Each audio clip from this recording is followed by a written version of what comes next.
Bender, I would love that. But I'm currently not in my mall.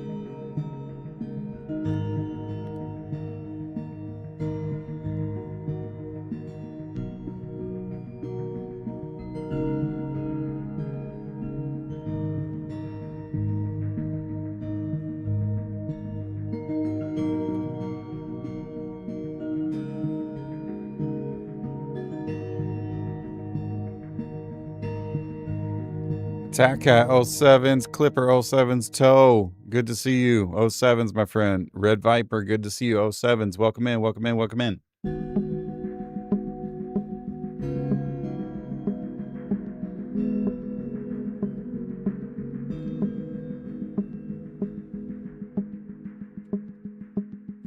Ghost, that's unfortunate. Zor, good to see you.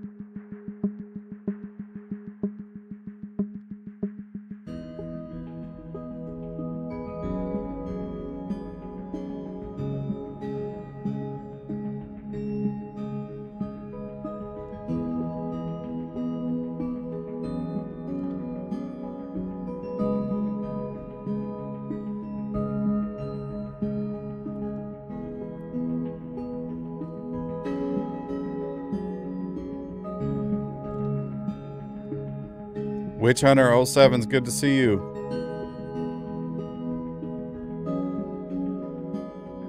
Salt Nuts 07's.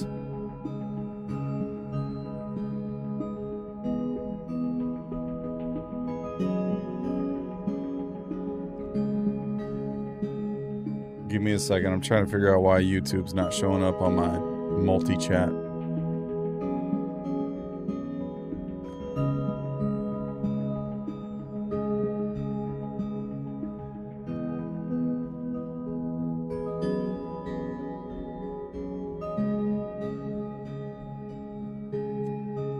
Hi, baby.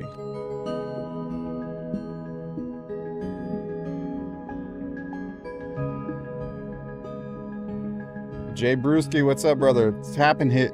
07's.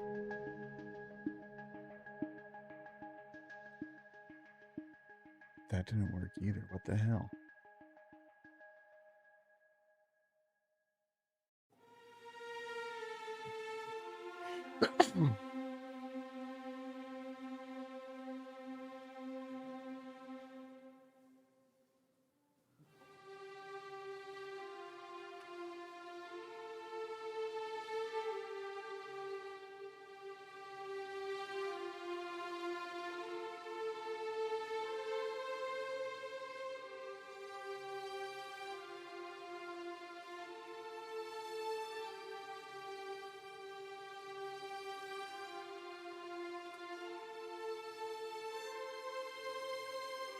Okay.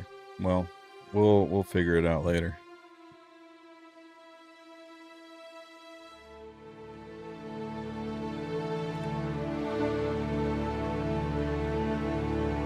Oh, of course. As soon as I say we'll figure it out later, it wants to work. Okay. Whatever. What up, boys? Ladies and gentlemen. Oh, my camera's not on. Serpenol. Why is it sideways? Yo, why are you like this?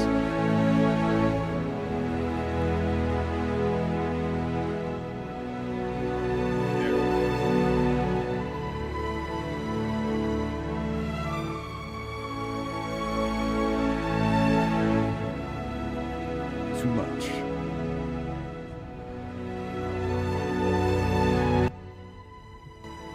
Boys, 07's, good to see you. Cargo was working. First 30K, I even managed to get back on the same server and it saved my progress. Second one, no, though. That's unfortunate. I had a similar, I don't know. When I first got on, things were great. No problems whatsoever. And then I bed logged because I had family stuff to do. And after I bed logged, I logged back in my Apollo. And I was literally glued to the bed, and I got shard locked. Villain by default, what's up, brother? Welcome in. Oh, here, I need to move my camera back. There we go. And then we need to turn Social Stream Ninja back on so we can see chat on the screen. Somebody say something.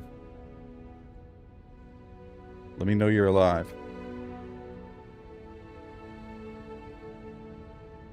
There we go.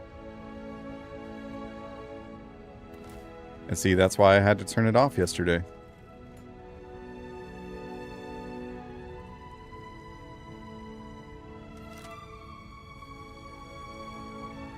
I've been trying to reach you about Good news is these doors are working, so we can actually do full Satyrix runs. Also, I haven't looked at my old Satyrix. I went back to Levski.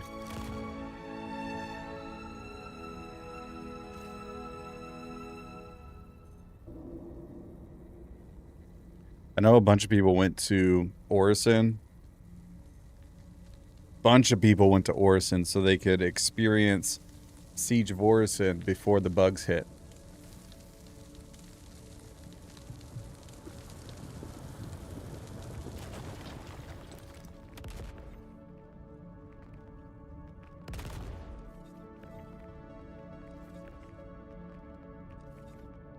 Where'd you pick, Billy Bob?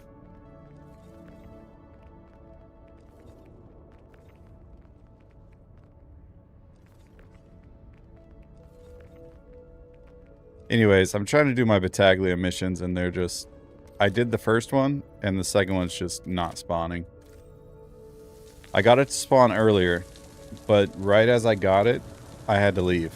So I just bed logged. I was like, okay, cool, it spawned in. Maybe it'll be there when I get back. It was in fact not there.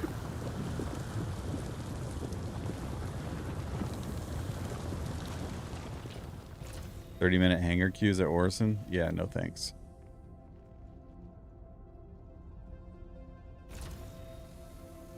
That's insane. Well, I mean, to be fair, CIG did that to themselves because they gave everybody access to a frickin' Idris. I think, or maybe, I don't know. Yeah, doesn't everybody have access to an Idris P? Like, everybody? Well, either way, everybody, as far as I know, that didn't have an extra large hangar has an extra large hangar now.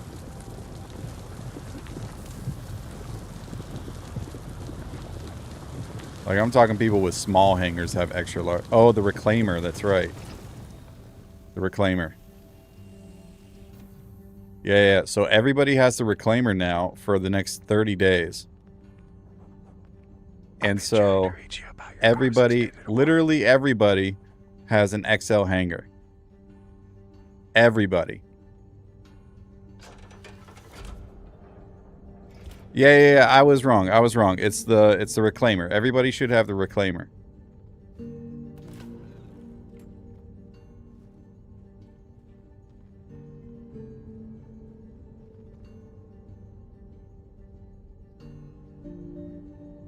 At least it's not a free fly. True.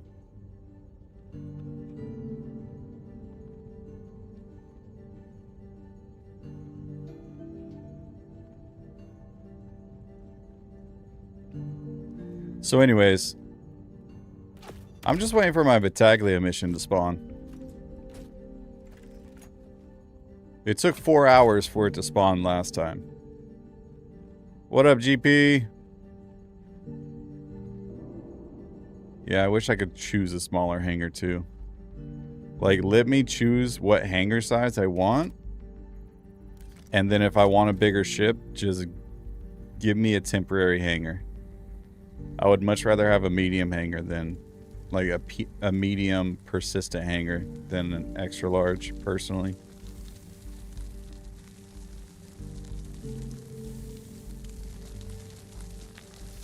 Like, I don't even fly my big ships all the time.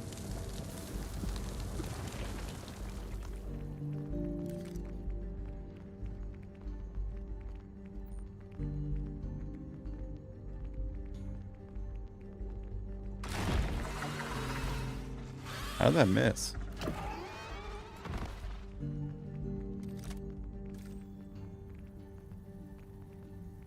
Ivnik07's my friend. Welcome in. Tapping it.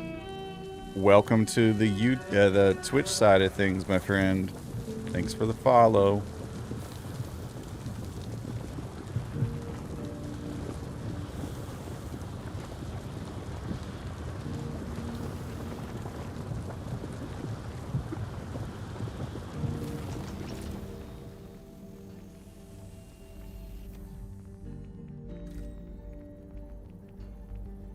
Have not gotten any 900 plus Satirics yet.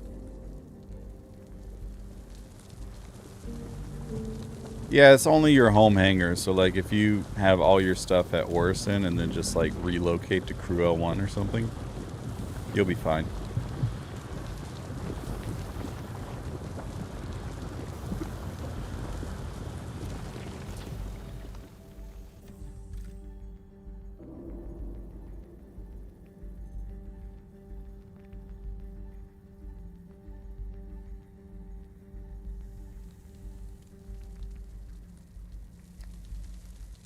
Nah, I don't need to pledge anything else.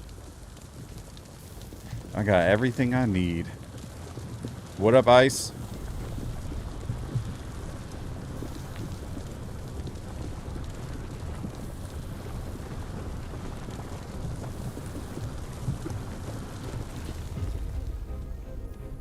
Let's see here. Bunch of 258 and 510s.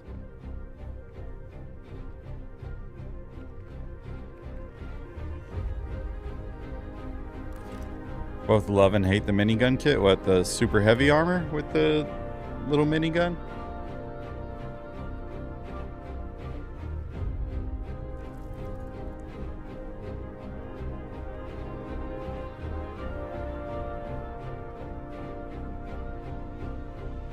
That's fair. I don't like it at all.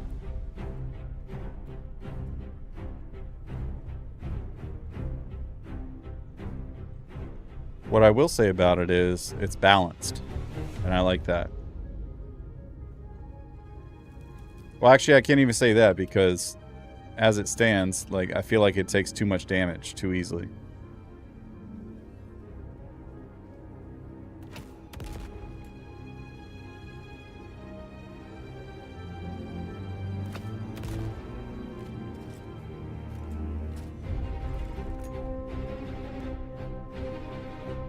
I might, quotations, buy a paint this patch.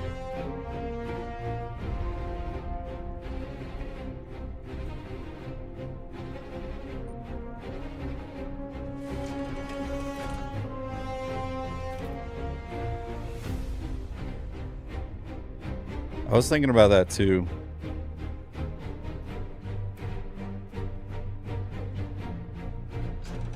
Because honestly, at this point, how often do I actually use the regular base ironclad?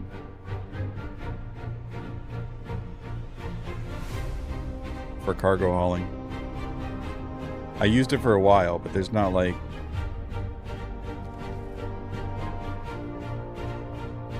I haven't like used it consistently, I should say.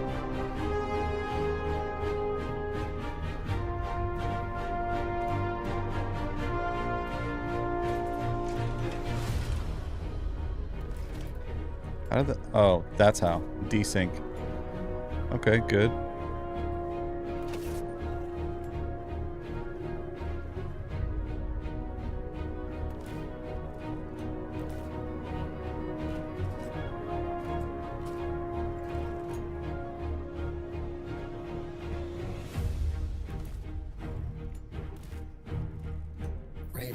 Sid, what's up, brother?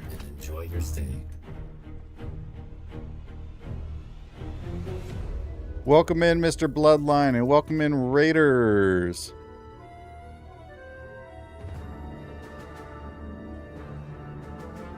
Good to see you. Sid, thank you for the raid, man. I appreciate it. What's my most used hauler?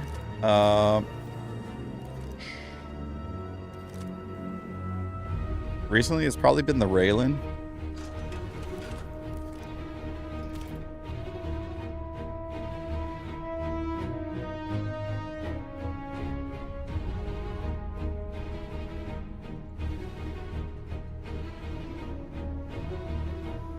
Raylan or the Polaris?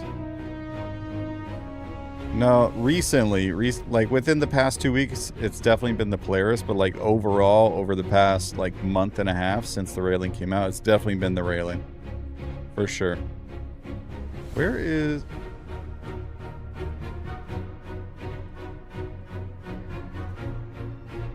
Did I fly? I did fly over it.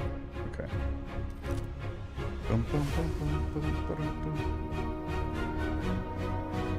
Hull B is available in-game for 7.5 mil.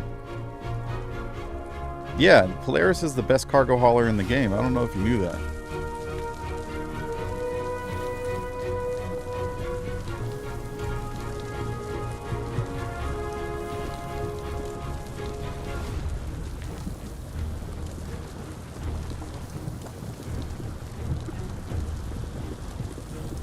The only downside to it is... The only downside to the Polaris and using it as a cargo hauler is that the hangar doesn't have a cargo grid. So you're limited to how many boxes you can put in there. But if you're like manually loading cargo, it's top tier.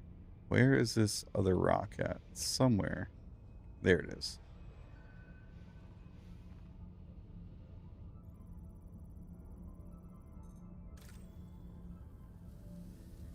But again, that's if you're manually loading cargo, because you can just slap that mofo right in there, right up next to an external freight elevator. Just throw it all in the hangar and good to go. Now you could potentially do the same thing with the Ironclad, right? But the Ironclad, the maneuverability on the Ironclad is significantly worse than the Polaris.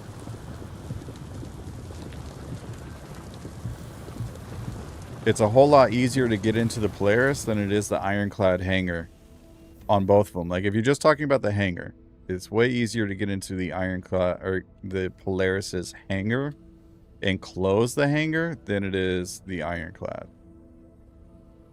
Now, the Ironclad holds more cargo in the hangar, and it has a cargo grid in the hangar, which makes it better to some regard. But if you're looking for, like, ease of loading and stuff, Polaris all day. And then on top of it, you have an actual cargo grid underneath. No, I don't really use it at all. What I will use it for, if I have a ship with me, I'll throw the like the golem down below. Where did my other one go? Oh, we got it. So I'll throw the golem in the belly of the Polaris and then throw like some RMC down there as well for like ship repairs and stuff.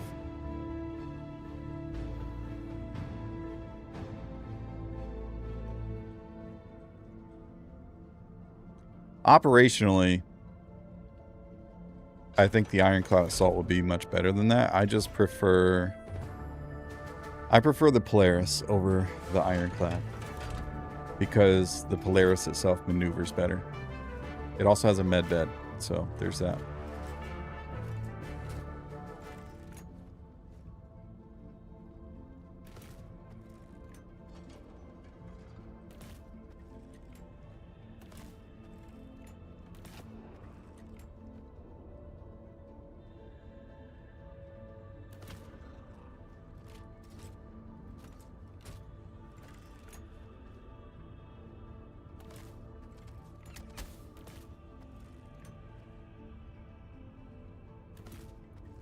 What the heck?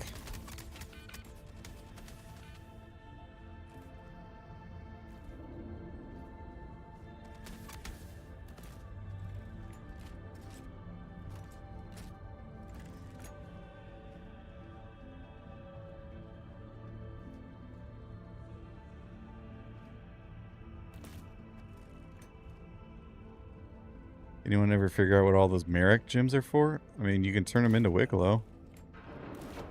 Or you used to be able to. They changed Wicklow to crafting items. So you have to actually craft stuff for Wicklow before you're able to, like, actually get anything. I don't know if y'all saw that. That's a huge change to Wicklow. Which means crafters have now become much more important. What is their purpose? No longer to just pass butter. Are we live? We are live. Are you back in EU or what? Oh gosh.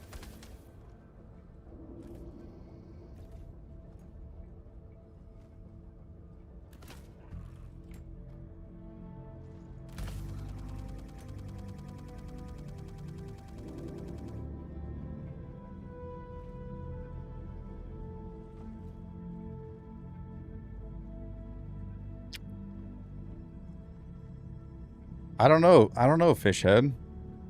What, did you talk to Chris Roberts or something? Did you piss him off? Hey, Jane, could you give me Diet Coke, please? Thanks, baby.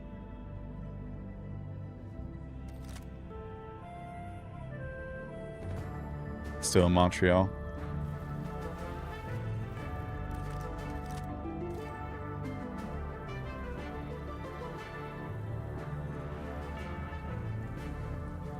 I mine Janolite like a fool, thinking I'd get rich. You need 1,000 of it to get 15 mil. Thanks, baby.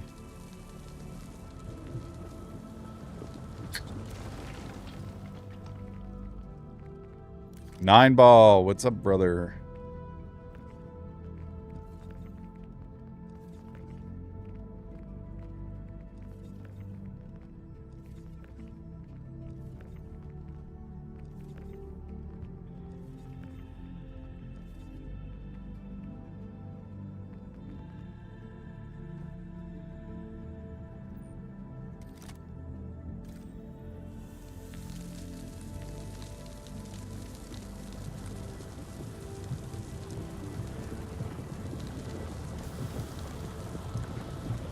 So like 1,800 of various quality. You almost had 2 SU of what? Oh, of Janolite?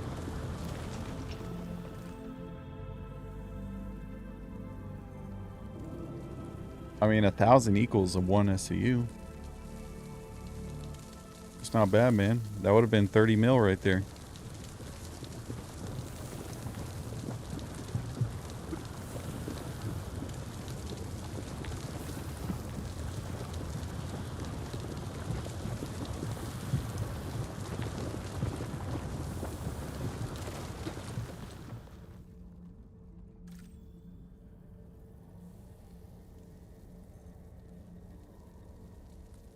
Oof.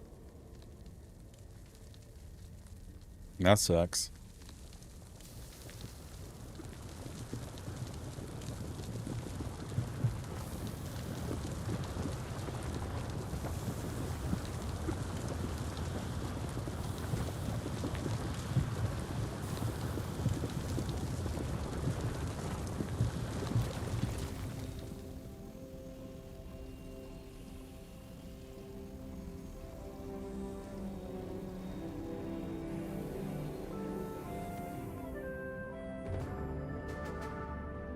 Zor with another Tangia dungeon.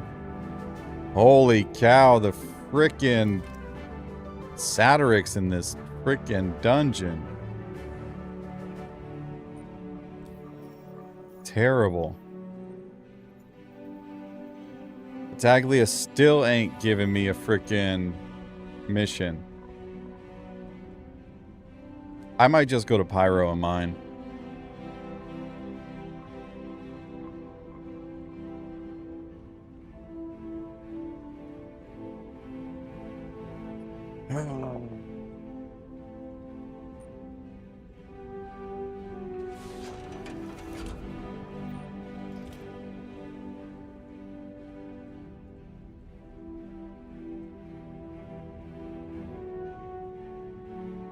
Whiskey, that sounds terrible. Being at Microtech.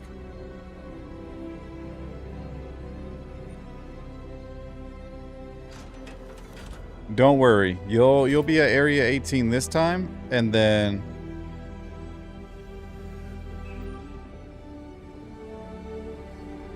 you'll go back to Microtech next patch, and you'll be like, man, I wish I wasn't at Microtech.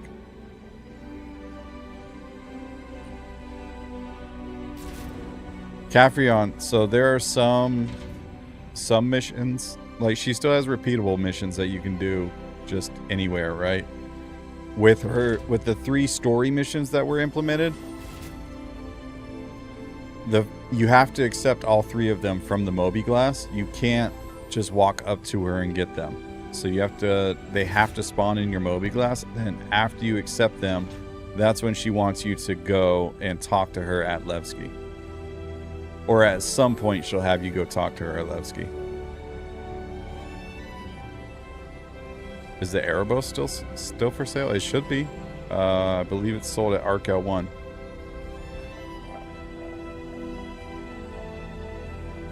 Did you buy into a QV station just for Satyrix? I did. Yeah. I might try to hop servers. See if I can get this freaking mission to spawn.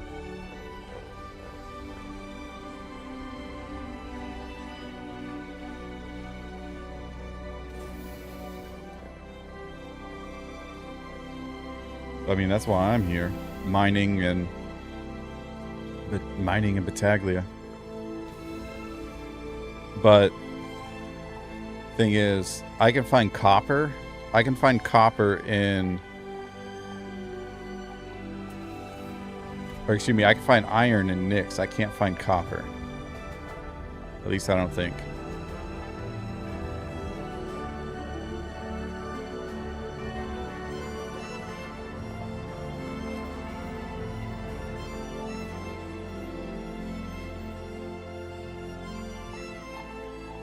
You know, let's go back to Levski, actually. I have a whole bunch of Satyrix I haven't looked at Levski. I want to see if the quality's reset. Like they have been for other patches.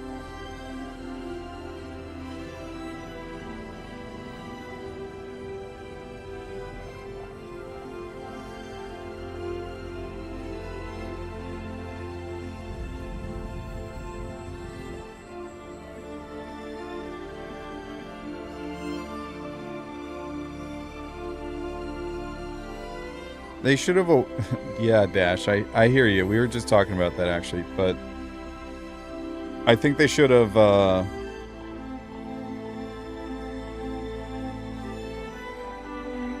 They should have awarded all that stuff after the servers went live. That way everybody had their proper hangar, and then they were awarded the ships. It's an oversight. It sucks, but it is what it is. How are we feeling with this patch? I mean... Outside of a few hiccups, it's running fairly well. Roth. 21 mil quant now on the Polaris. Nice. It was 12 before, wasn't it? Yeah. It was 12. It's now up to 21. There are a lot of different ships, Strohs, that got changes. Let me see if I can find the people over at the Pipeline Discord. They have a whole fuel change list.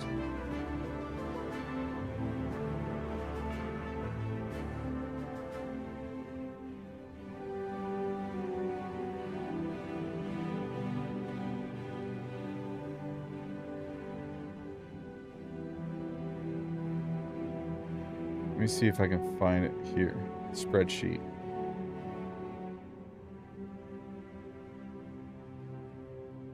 My head's going to be in the way for some of this, so I'll move real quick.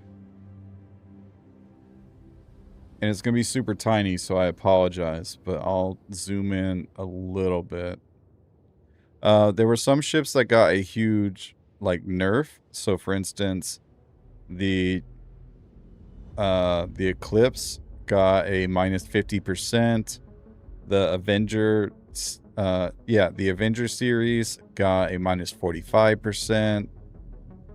The Hammerhead got an increase by 188. The Idris got decreased by 74%.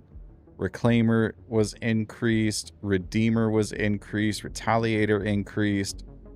A whole bunch of stuff. I'll throw this in chat for y'all so you can see it if you want to.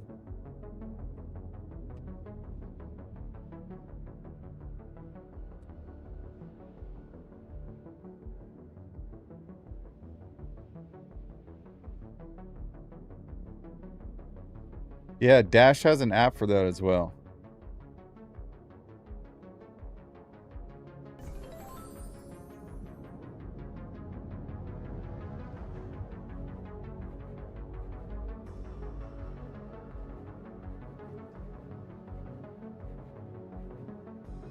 He just told me in Discord earlier today that he updated it.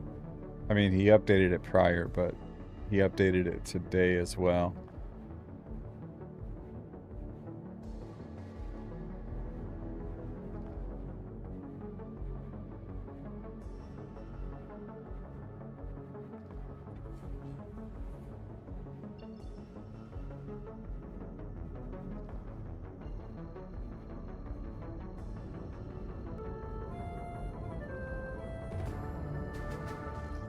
Dash, feel free to throw your link in chat for the download.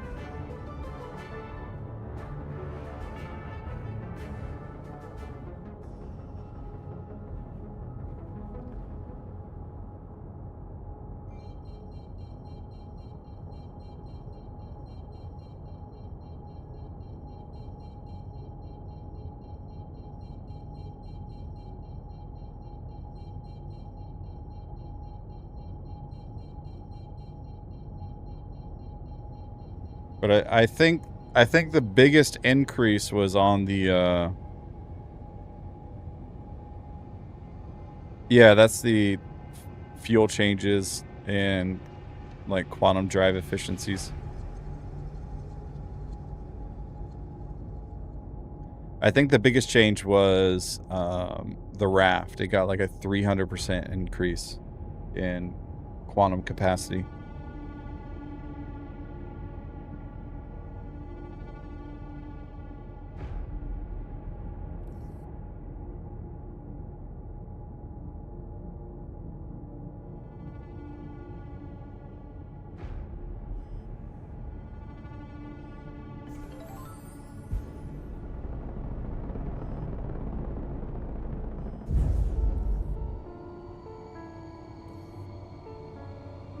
Yeah, they fixed the power pips.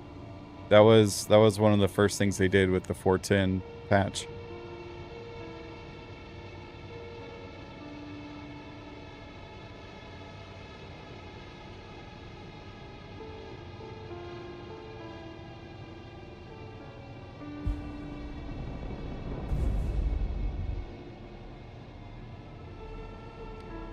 Well, my site is not open to the public yet, Dash.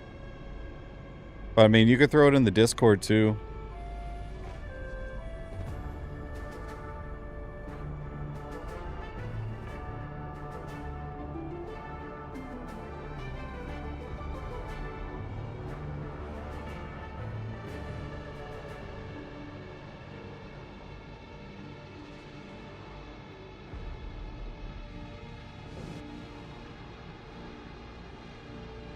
Oh, gang, did you see that the Polaris got the new transport system?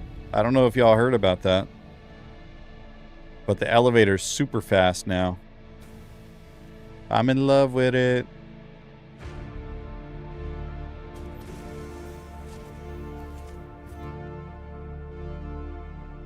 Look how fast this bad boy goes.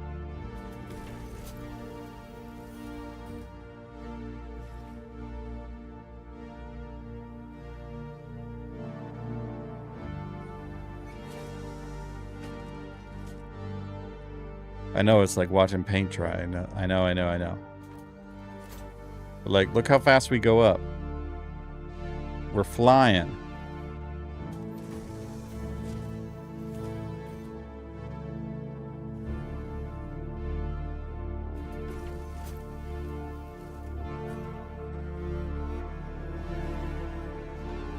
Not as fast going down, but it is very quick.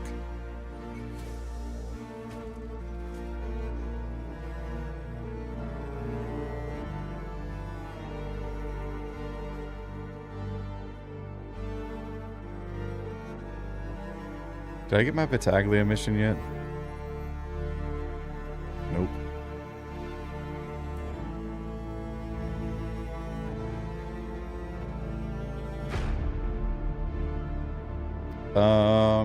We're gonna try to hop servers.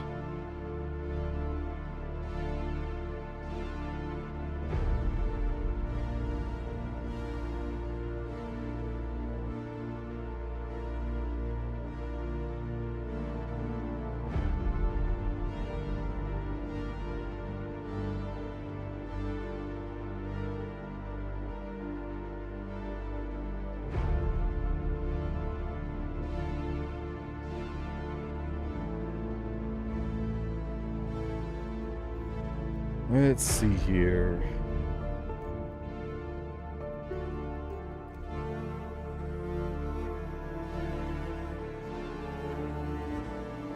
I haven't seen the second either, and I didn't crash. Enjoy your stay. Raptor, thank you for the raid, man. I appreciate it. How was your stream, brother?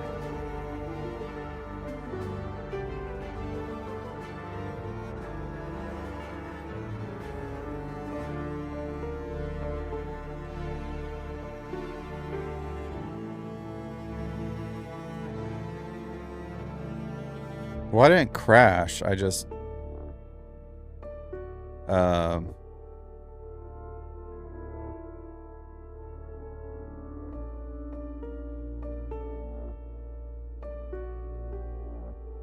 Yeah, I didn't crash. I had to log out.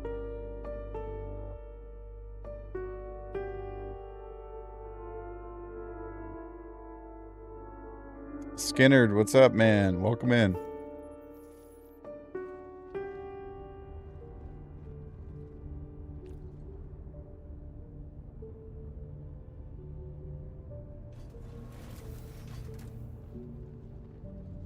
Very nice. I mean, technically the deadbolts are still capable too. They made them overpowered for one patch, and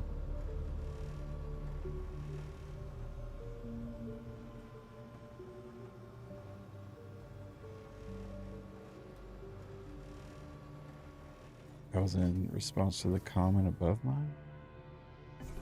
Maybe I missed it. Reading or running? Have a good one. Hey, thank you for the raid, Raptor. Have a good night, and we'll see you at the next haul. Love you. Bye.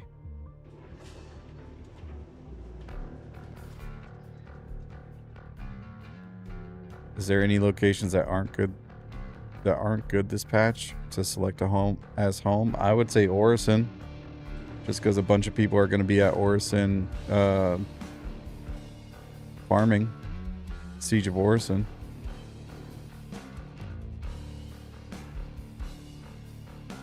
What happened?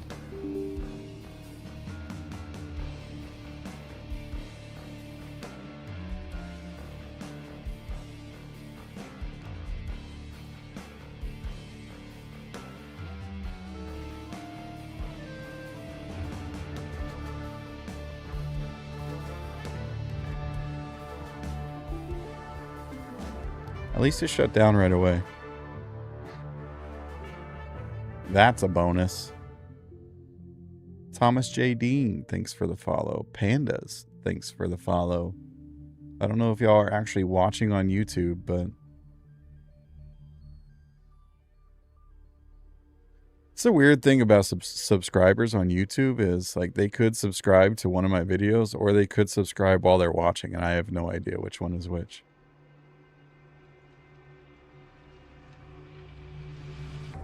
YouTube's a bunch of lurkers over there.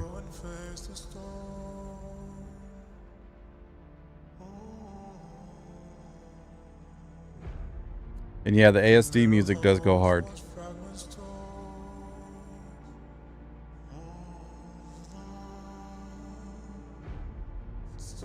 That's why it's on my playlist.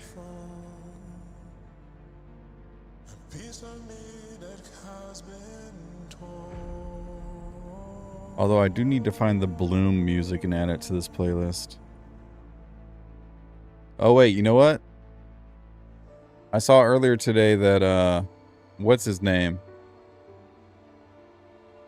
Chiff Monkey posted another Pedro Camacho soundtrack.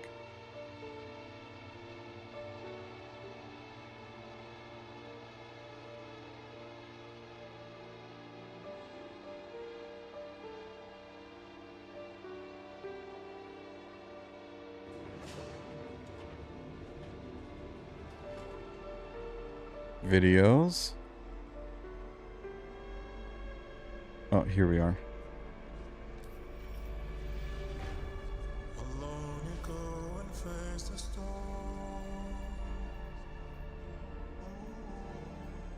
All right, let's go talk to Battaglia. See if she's got another mission for us, potentially.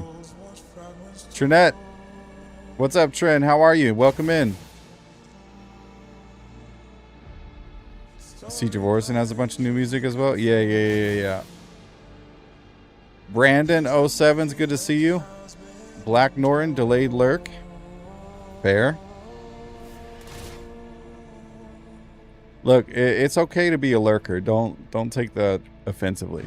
Lurkers make the streamer world go round. Y'all want to play the game too, I get it. As far as I know, it's working. Only for cargo missions, though.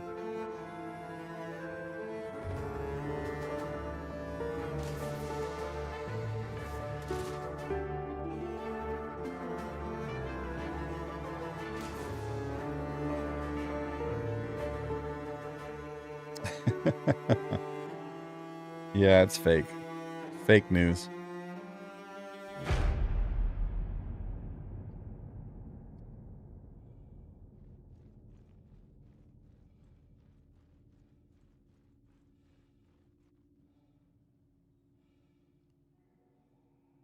Listen, you Jerry Curl motherfucker.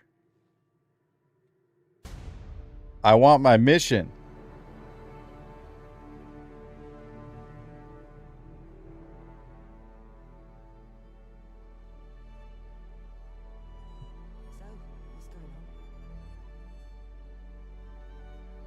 I'm looking for work, Battaglia.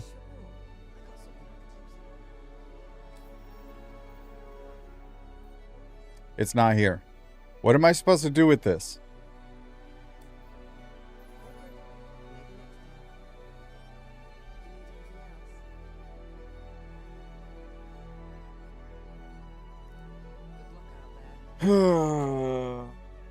Frickin' Recco Battaglia. What up, Not? Trying to play the game. Can't play the game. Also, I gotta go put my daughter to bed.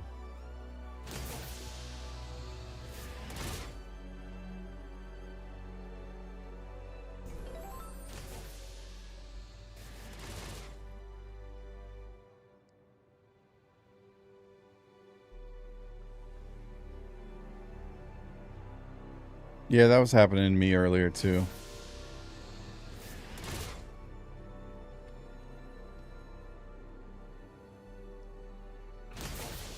Play the game in SC? You must be joking.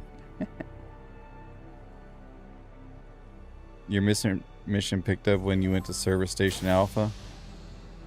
Yeah, I'll give that a shot. Hey, if you want to use Dash 2's app to compare quantum fuel and like quantum drive changes, he put the link in the description, or he put the link in the chat. Holy cow, I got YouTube video on my mind. He put the link to it in my Discord in the Twitch chat, which means you have to join the Discord. And then you have to read the rules and press the proper buttons. I'm playing the game right now. Pledge store open. Oh, brother. I haven't opened the pledge store all day.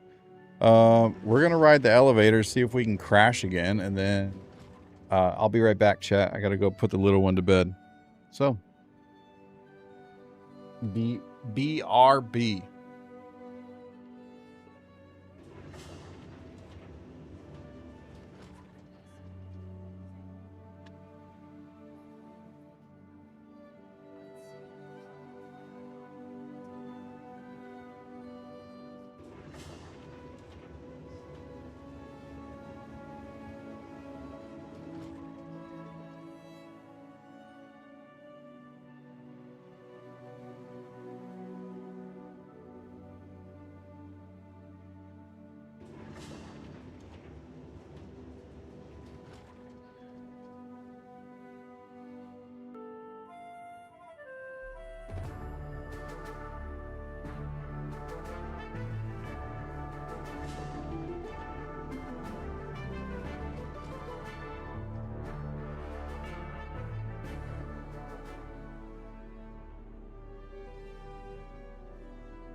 Ugh.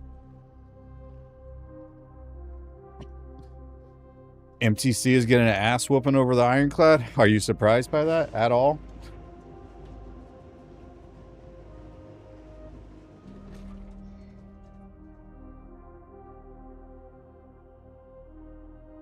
I voted for the MTC twice. Crazy.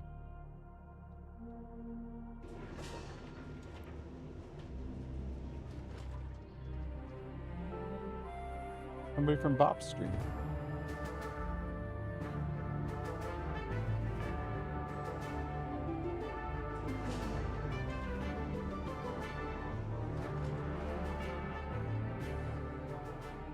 I'm just happy my pyro hauling is back now, and with my new hull B. That's fantastic. I'm happy for you.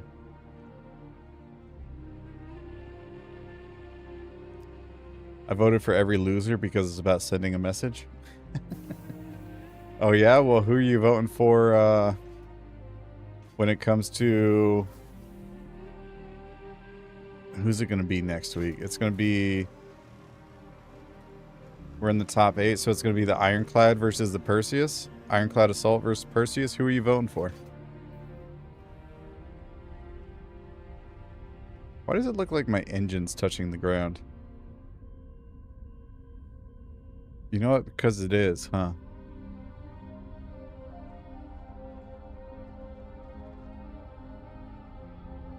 Yeah, the landing gears are off the ground. That's crazy. Yeah.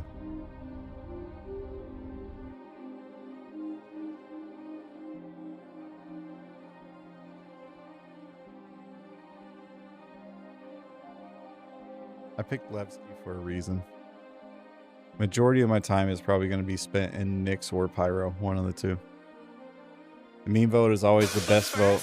Let me take a selfie. What do you mean I'm not dancing?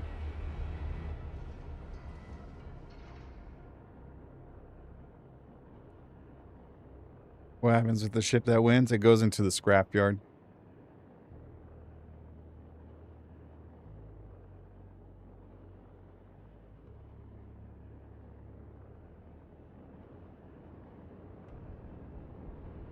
I mean, it should. It won this week, didn't it? Or no? Oh, the M80 is going up against what? The Raylan?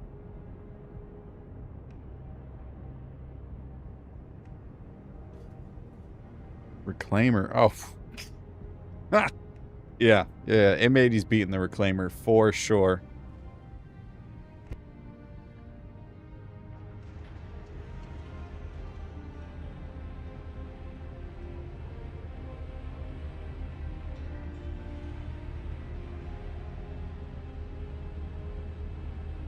We don't know what the colors are yet. I'm kind of surprised because usually there's like some kind of leak about it somewhere. Battaglia. You Jerry Curl motherfucker. Please give me my mission.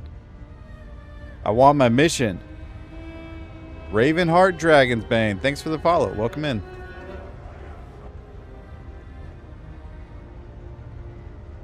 Top 4 get a new paint. Yeah, so they started that last year. Previous years, it's always been just the winner gets a new paint. Last year, they did 4. So I'm assuming they'll do 4 again.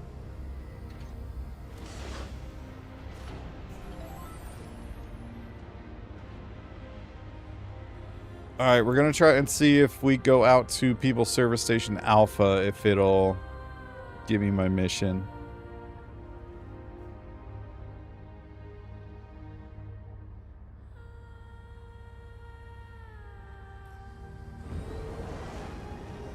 I have the Soul Glow audio soundbite on the ready for Battaglia. Just let your soul glow, baby.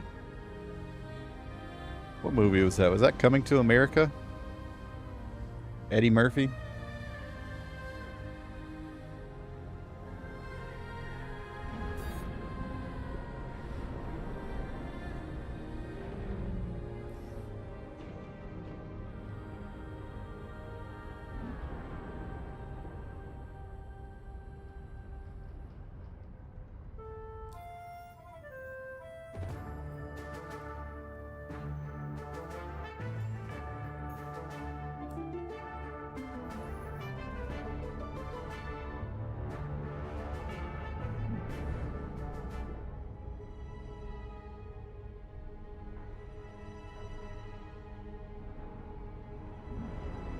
Wait, what do you mean no power?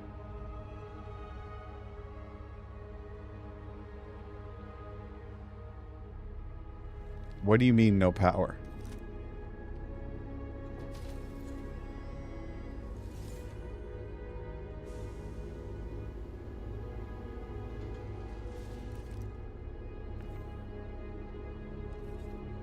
How is my XL1 bricked?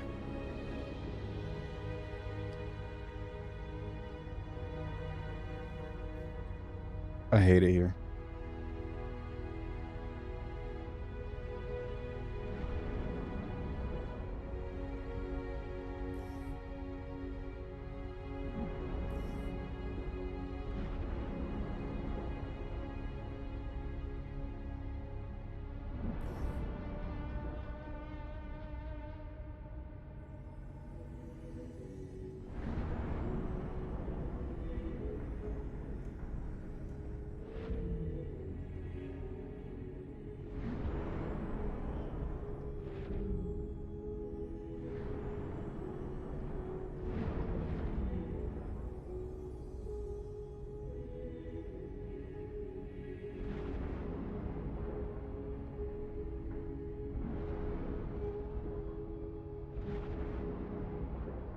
Timers are back now.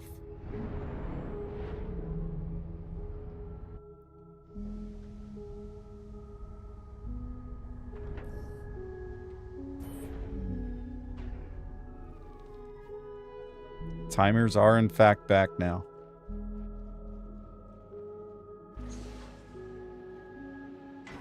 I claimed a ship earlier. Free claim. Took 24 minutes. I forget what it was. Something... I think it was the Moth.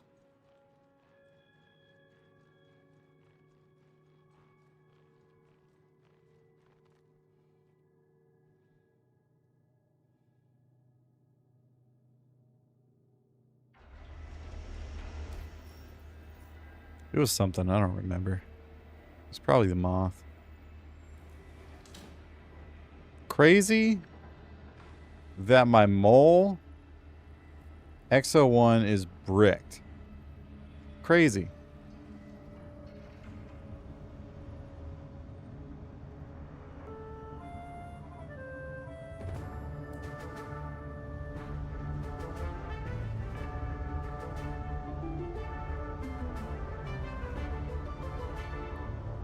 Actually, hold on.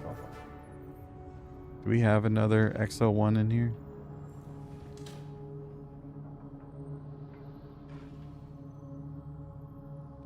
No, we only have one. Excellent. Excellent.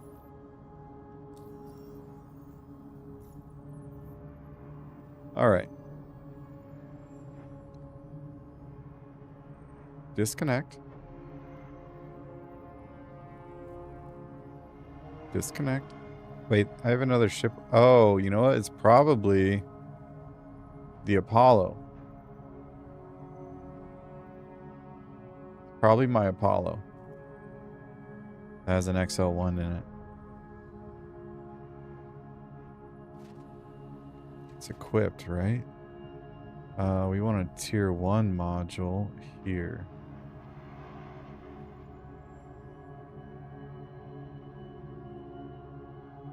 Yep, XL1 crafted. Okay, so that's where it went.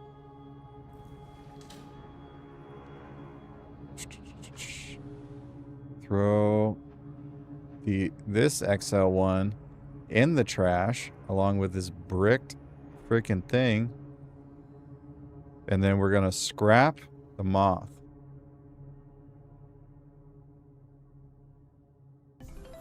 And boom. Bricked loadout, gone forever. And then we ensure, submit, ensure, submit, pull up the mole.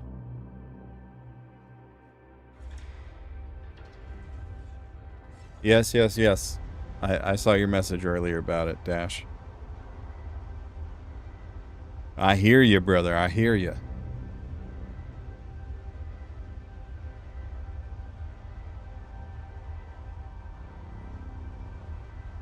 I'm not worried about range.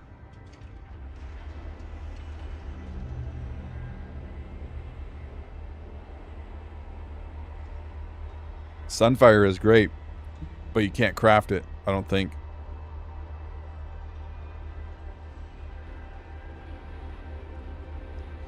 Yeah, that's what I'm saying. I think if you're looking for an everyday quantum drive, I think I said it in my video too, that like your everyday quantum drive, your best bet if you just want to buy it is probably going to be the Chimera. Because it's got good range, good fuel consumption, good speed.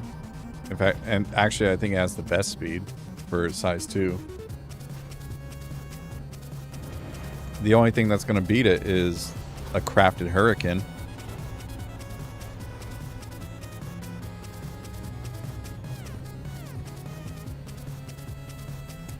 Yeah, I don't need the fastest speed, right?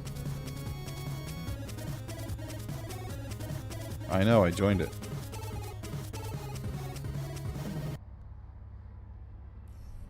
There we go. Now we have a quantum drive that works. So I did this off stream last night, boys, but... Or maybe it was today. No, it was definitely last night. I crafted my arbor with whatever Satyrix I had. Oh wait, I forgot. We need to check that too. Here I am wasting up hangar space. Opening up hangars, about to leave, and then decided not to. We need to check our Satyrix.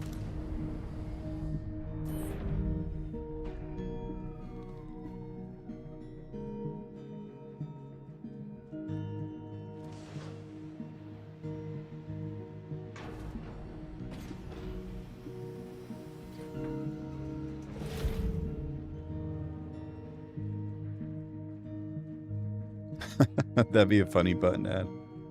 But if you're not first, you're last. We won the boss fight. I got the items. Oh, nice. We win! Hooray!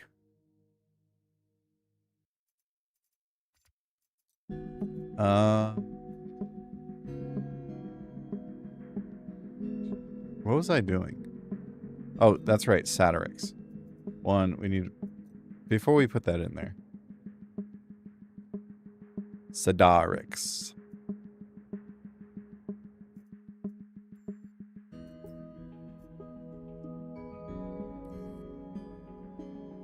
Guys, I don't think I re-rolled any of my stuff.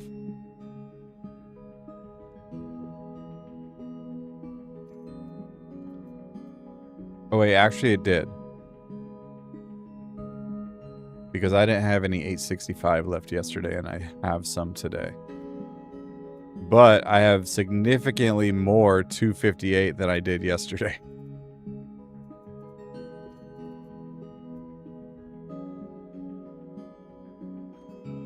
Yes, you need Satyrix for the mining heads and for the scraper modules. 865 quality, 797. So we have 6.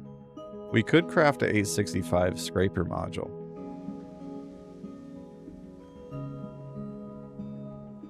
Oh, let's check our other gemstones real quick, since we're here.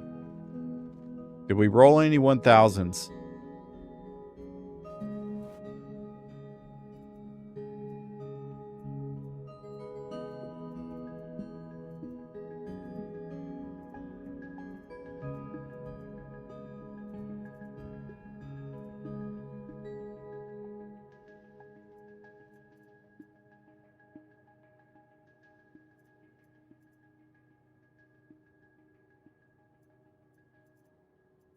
Here we are.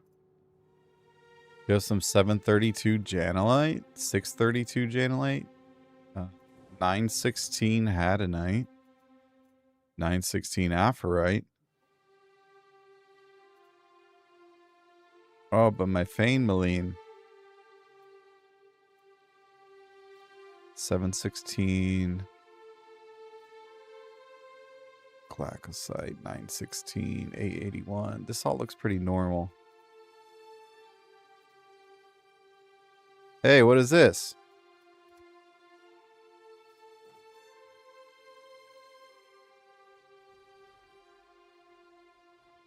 Chairman's Club coin.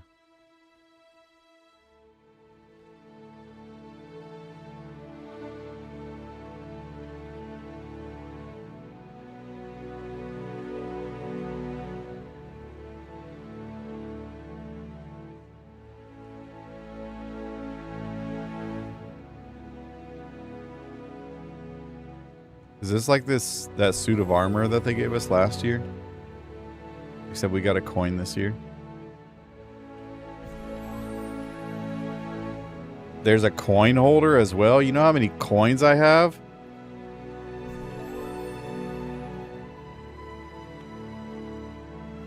Oh, is this it? It is. Carry. Oh, brother. Oh, brother.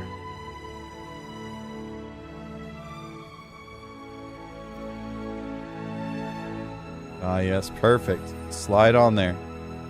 Open. Can we put this in there? Does it actually work? Oh. It works.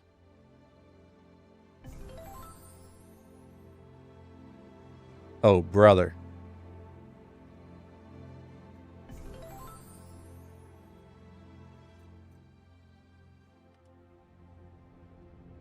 I hate this search bar sometimes. Like, why can't you just search for the shit I want you to when I press enter? No, you need me to press the little X button every single time.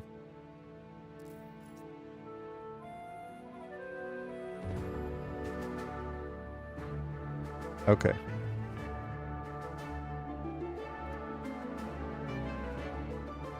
Sora started a Tangia dungeon.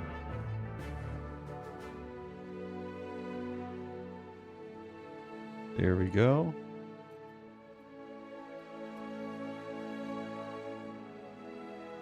Yeah, he does that. Yeah, you can just spam them. Sometimes it picks all of them up, sometimes it doesn't.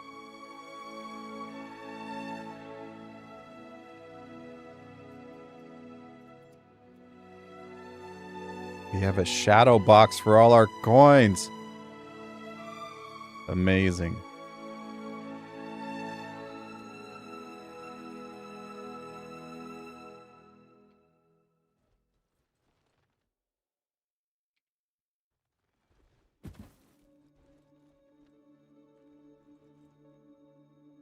Look at our coin box.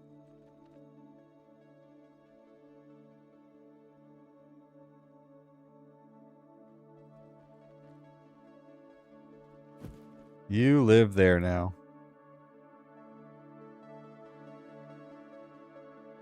Yeah. I guess you can just float. Because physics are jacked up in this game.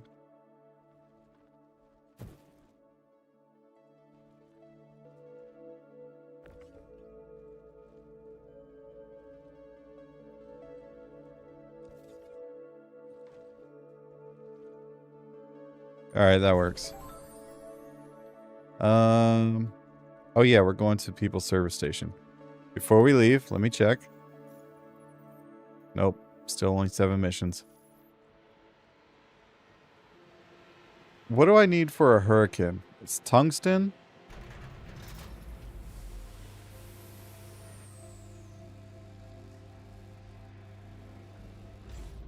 And what else?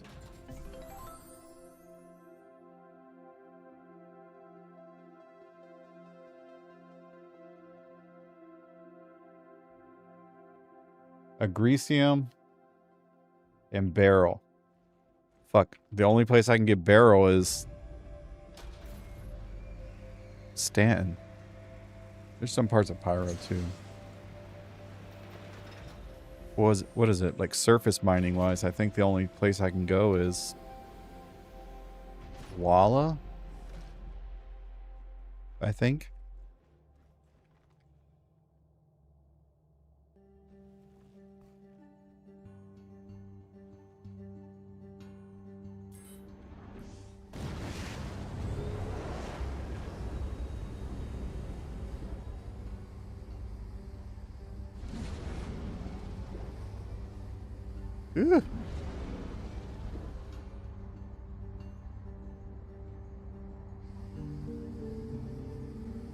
Man, I should have just freaking put a macro on to keep myself logged in.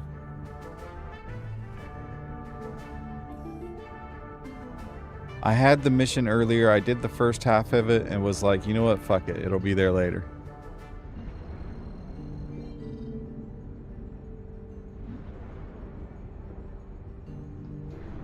Lambda.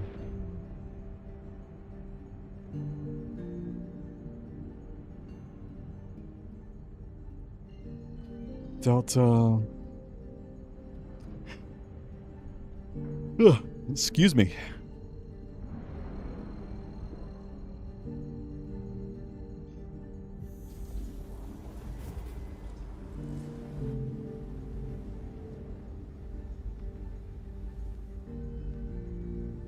Ooh, already got a little dirt on her.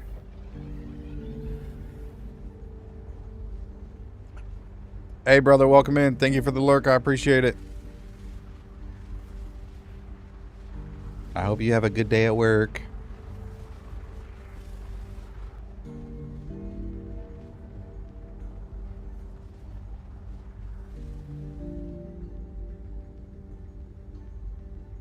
Another one.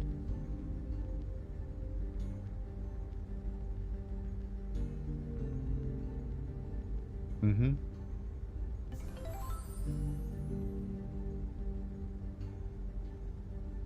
Oh, that's crazy.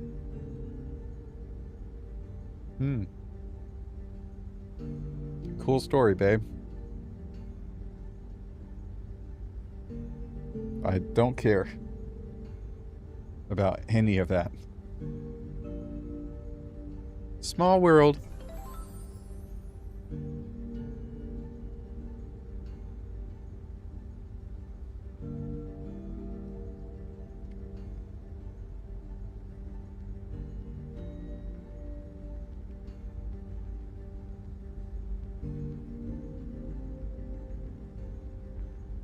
I love you so much. Not having a conversation about where you went.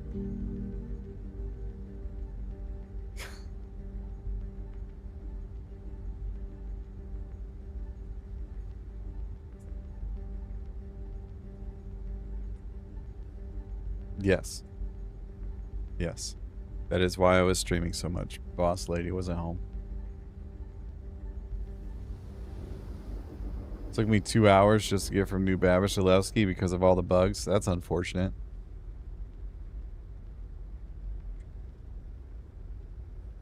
No. Just bugs. I'm not a bug. Another Tangia dungeon. You're a love bug. You are. I've been with this woman 10 years. I know what she wants. Sometimes she just wants me to tell her to shut the hell up. Sometimes she doesn't. Sometimes I read those signals wrong and I get in trouble. Look. It's alright.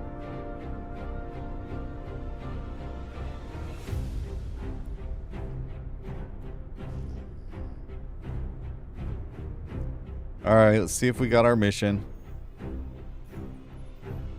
Nope, no mission. Unfortunate.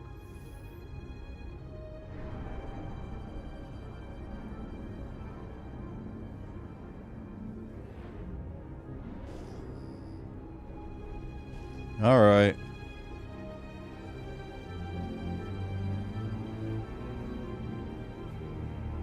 Let's just go mine. Let's just go mine whatever we find.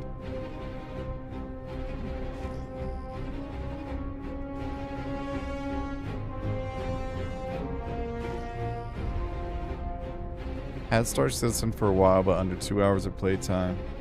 But I have a prospector and a tourist from many years ago wanting to get into it. Well, there's only one way for you to get into it, brother. You gotta log in. Log in and give it a shot. There's plenty of content that's out there that can help you be on your way.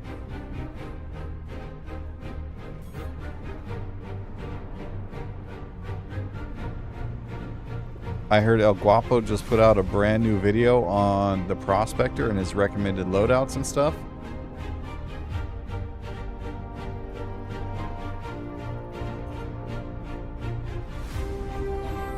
I haven't personally watched it, but I believe that it is good content.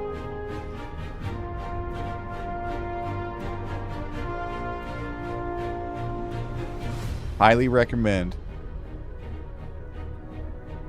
I put out a new video today too. In fact, technically I put out 2. I should probably pin that in the chat, huh?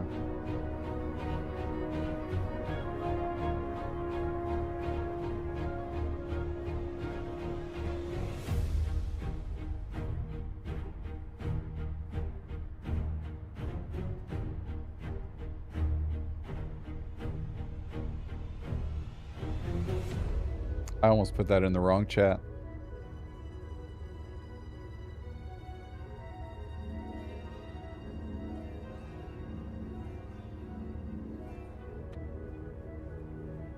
Well, I suppose I'm off hunting for tungsten. Yep. I'll be there shortly.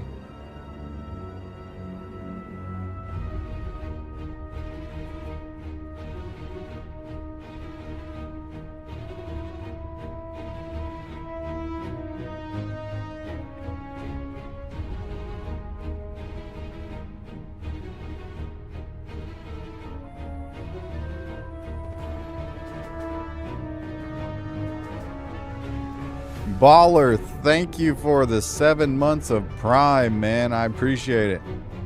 What a supporter. Holy cow. Ladies and gentlemen, we have Lindenium. 17140. What does that seem like? Aluminum. Aluminum. You know what the fuck you can do with aluminum?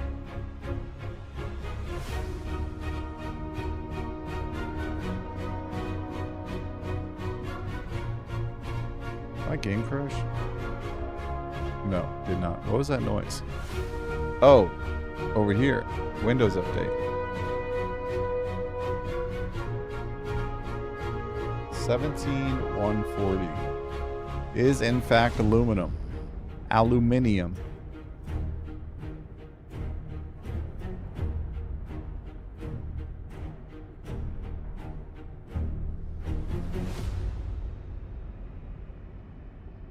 Nah, there's no extra I.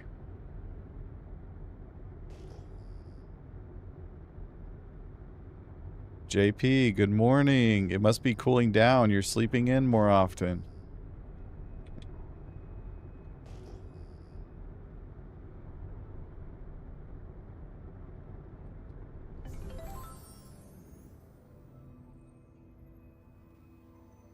Okay, barrel.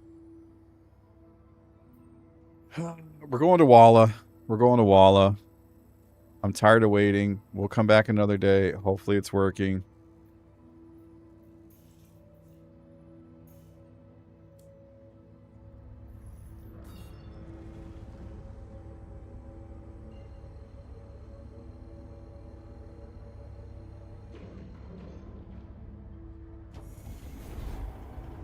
Welcome to the Haulers Club. You know those missions for Wicklow to turn in, the cryopods? Not familiar with it. James, thank you for the new membership over on YouTube. I appreciate it. Welcome to the Haulers Club. They offer blueprints now? Those missions for Wicklow to turn in the cryopods. You talking about the cryopods from, like, the, investigation? Was it tech smugglers?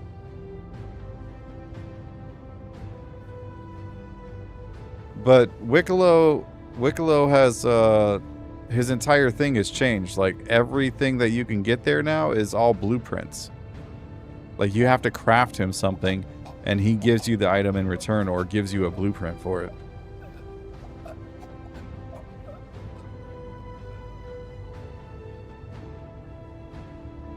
From my understanding, anyways.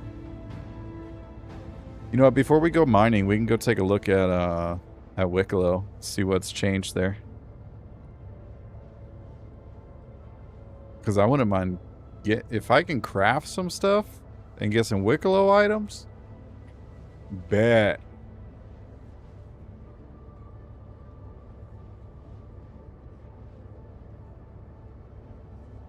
Just wait till shipbuilding is out and I got a Wicklow Polaris blueprint in my arsenal. Bet.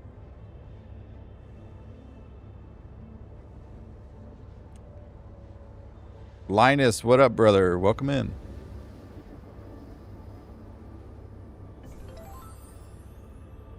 We're going in the stand. This might be a bad idea. Only made my character before going to bed. Fair. You should have logged in, too. Just set up a macro to keep you online.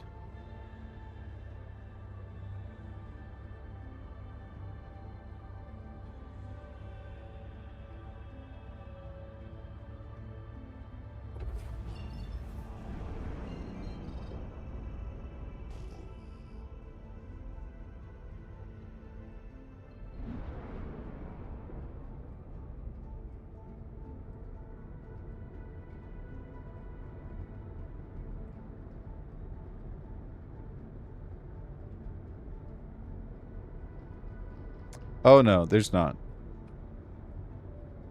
It's just a pain in the butt. Star Citizen fan, thank you for the follow. Oh, man.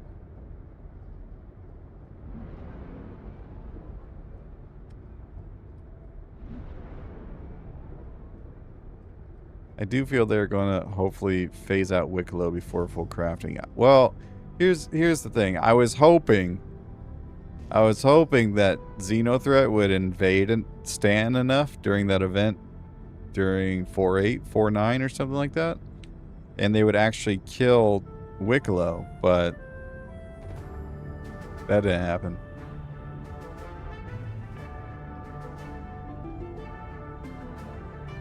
Time to play 4.10 till the 10th. Mm-hmm.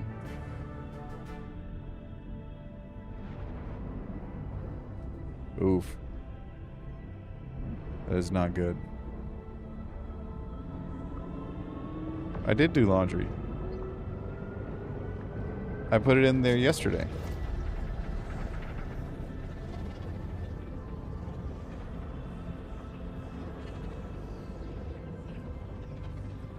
Wicklow is not just a placeholder. I don't know where you got that information from, but that is invalid.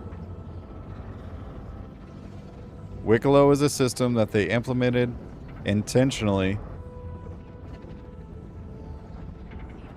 as a way for you to earn in-game items.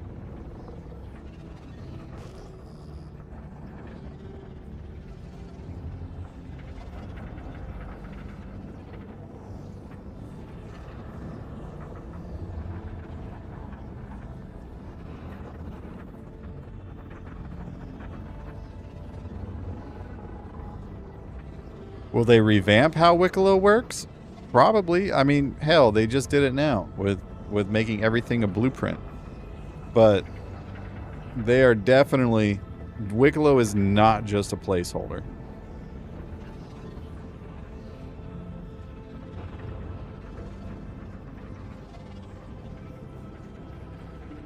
It is an excuse, however, to tell people, hey, we're not selling it for AUEC because we got it over at Wicklow. The Polaris and the Idris.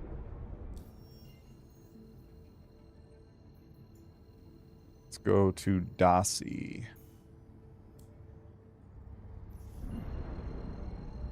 Abstracted. No, I didn't try the whole C on live. Plenty of other people have and said it works. So I'm just going to go with that. Unless they magically fix the frickin' whole C spawning in a large hangar when the spindles are extended, which I don't think they did.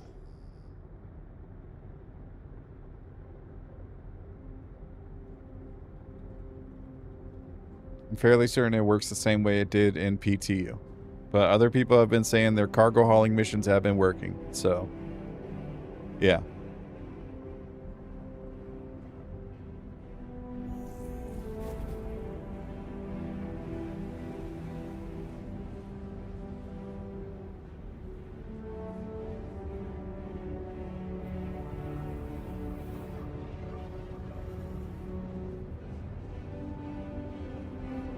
It would be cool to have to get a certain rep with the UE to build mil-spec ships.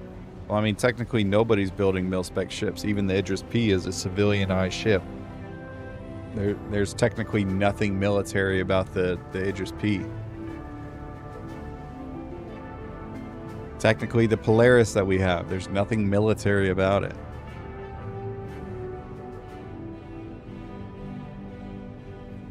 It's a civilianized version that you can put all these weapons on.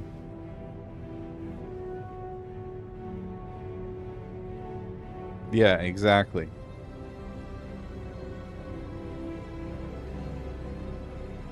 All these ships that we have in the game mean nothing. Discount the lore heavily.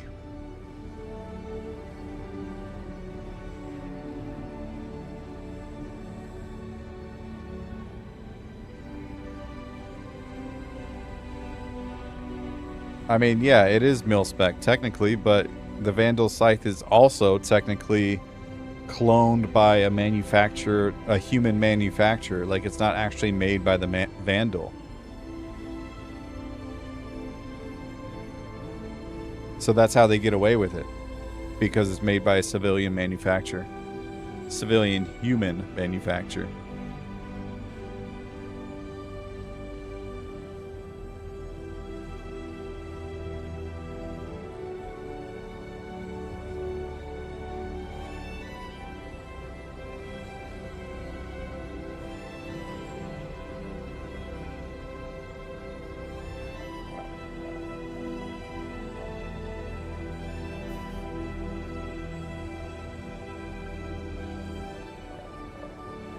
I don't know. Like, I'm sitting here thinking about it, and I think the reason it's like that is because 14 years ago, this was a different game.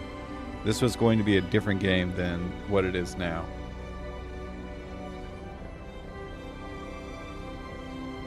Like, I'm sure the F7A or the F7 series, if they had the same lore then that they do now, the F7 should have never been offered in a Kickstarter. Neither should have the Idris.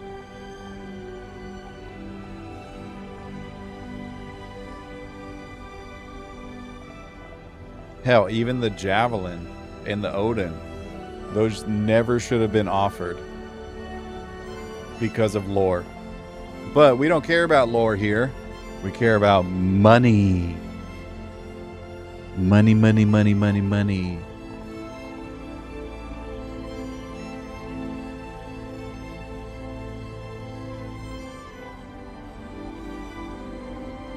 Doggy, doggy, doggy. What are you doing, my sweet boy?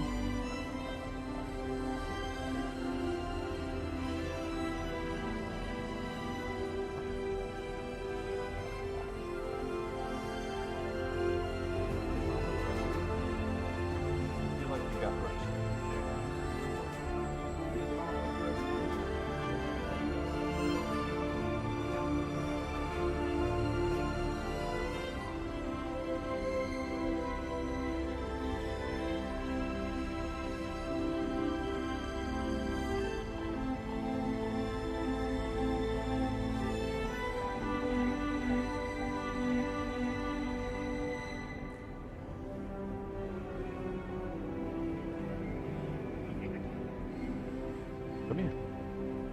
Up, up. You want to say hi to the people? Up, up. Say hello. Oh, no. He doesn't want to say hello. Look this way.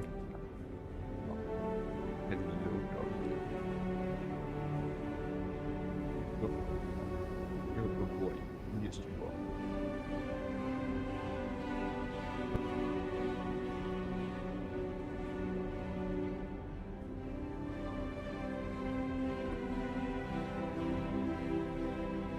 There's a new 35-minute video on SC YouTube, by the way. Oh, yeah. I was waiting for that, actually.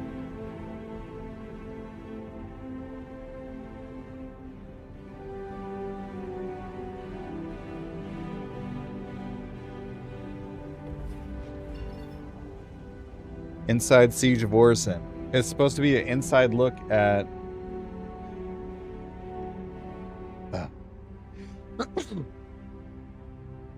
I need to go blow my nose.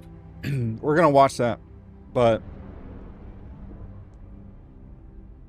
let me let's go look at Wicklow first, then we'll watch that.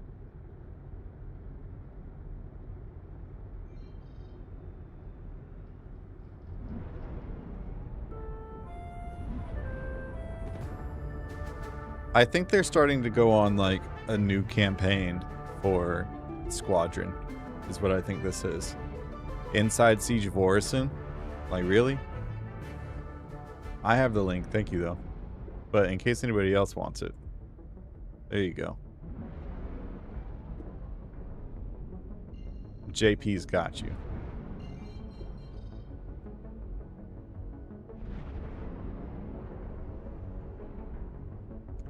What ship was added to Wicklow this month? I forget.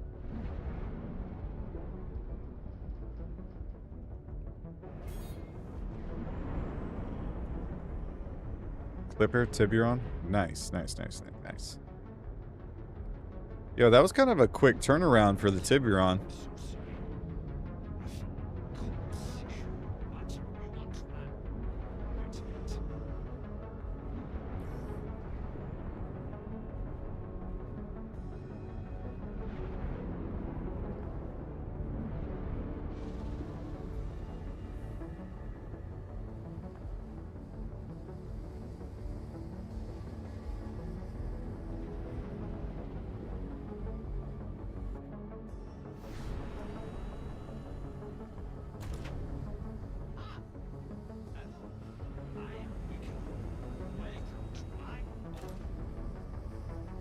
What the hell?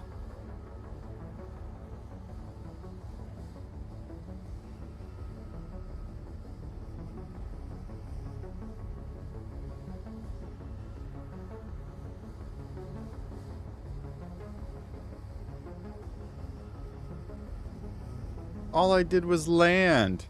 What happened? Can I repair at Wicklow's now? I can. Yes, thank you. Wicklow just stole parts off your ship. I know. He's like, I know you're not here to buy shit, so I'm gonna take your whole engine. Tibby really got overshadowed by the Perseus? I don't think that's true, but 100% because of the way things are balanced, yes.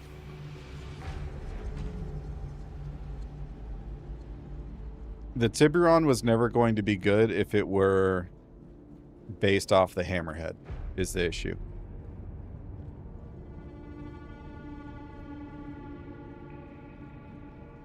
Because the Hammerhead's not good. Oh, boys! Look at the Wicklow super heavy armor. That's not bad.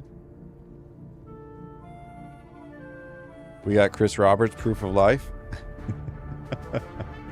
Trade, you win. I win, get contract here. You're not eligible for this contract. Well, how am I supposed to know what the damn contract is if I'm not eligible for it?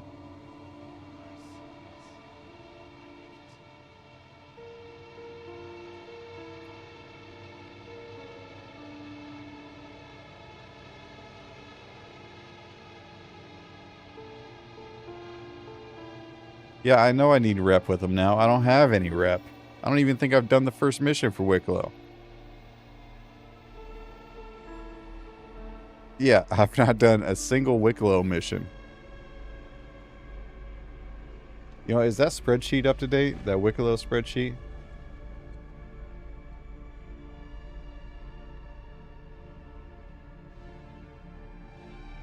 Chris BG's Wicklow spreadsheet.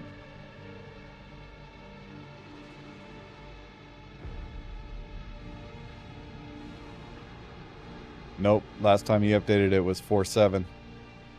Crazy.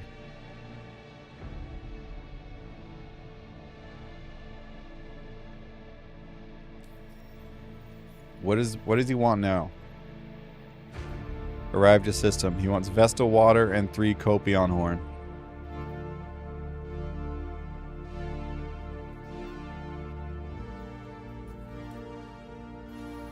It has not changed.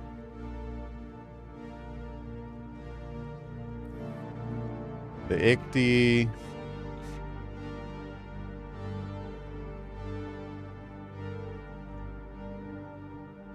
You know what? I wonder if SCMDB has it. Has Wicklow on here.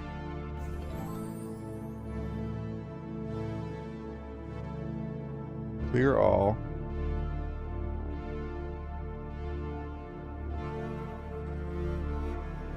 It does. Wicklow Emporium. Atlas Cool Metal Color.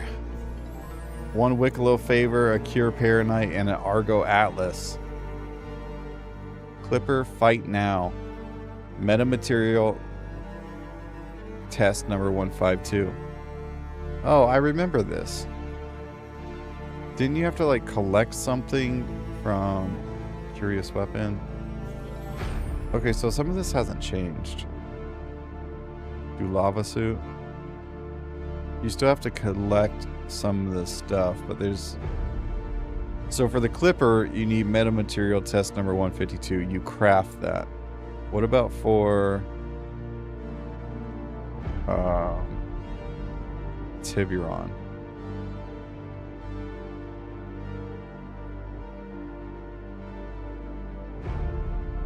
Oh, what blueprint do you get? Oh, you get this by just accepting the mission. Oh, that's right. You needed this metamaterial number 146 for the wolf. That's right. Suit up, take off. This is Tailwind flight suit. Too much gun.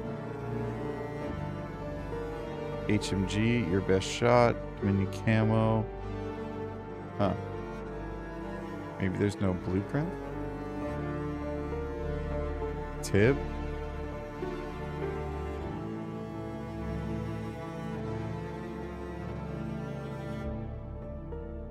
Drake Clipper Wicklow War Special.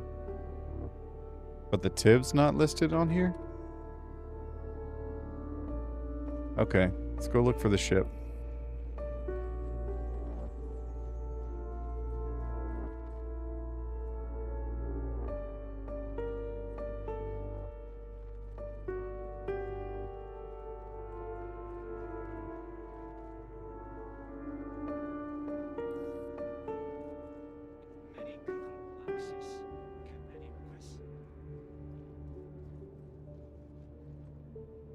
Fortune, Peregrine, Zeus, Intrepid, L21, C1, Gollum, L21.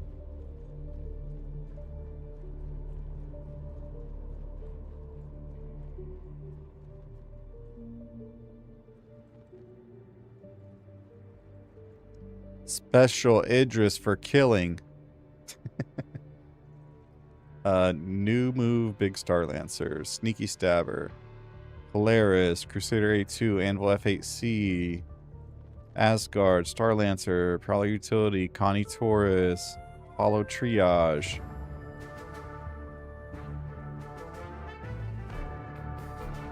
Guys, I don't see the Tiburon in here.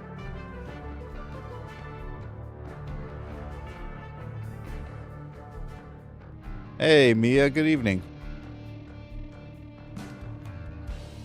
Oh, that must be the Tailwind, Wicklow Tailwind suit. Dope. Is there anywhere else with ship posters?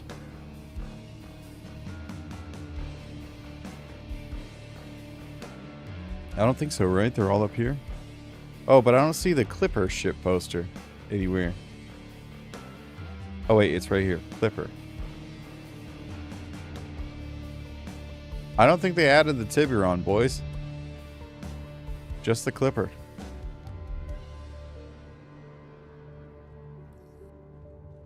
If you like, I can make for you.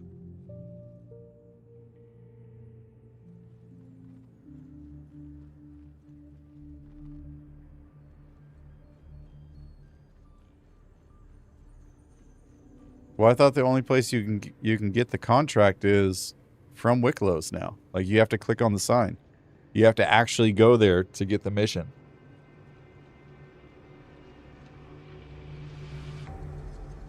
I could be wrong. Somebody correct me if I'm wrong, but the last time I was here, that was how that worked.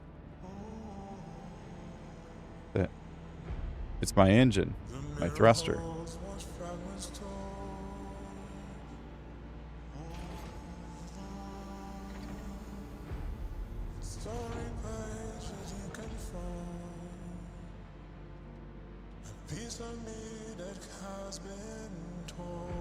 Well, I haven't done any Wicklow either, JP.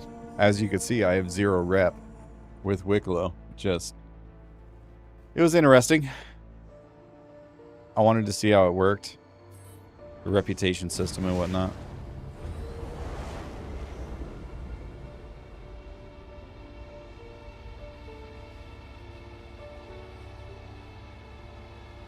Here's the thing. I didn't... Like the second time around, when they added reputation to Wicklow, I didn't want to have to do a grind and then do another grind just to get what I wanted.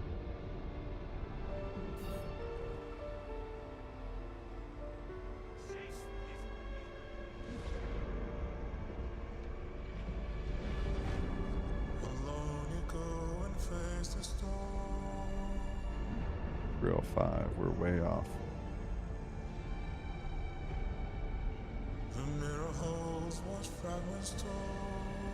Hurston.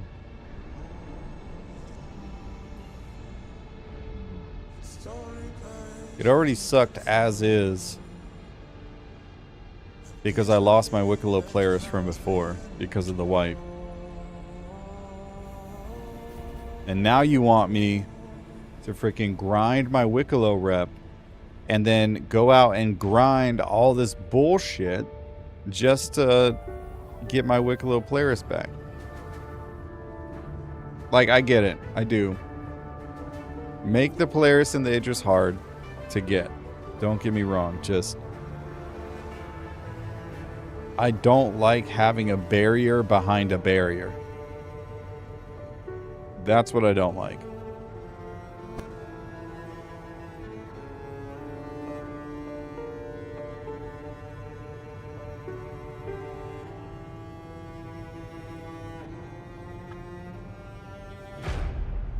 Okay.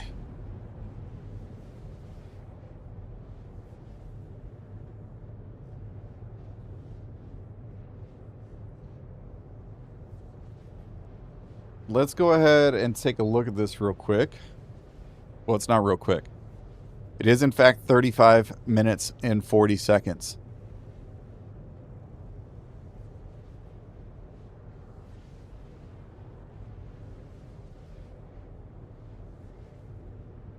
With Star Citizen is freedom. 4.10, the technology is brand new. Instancing is complicated, but it doesn't mean that we shouldn't do it.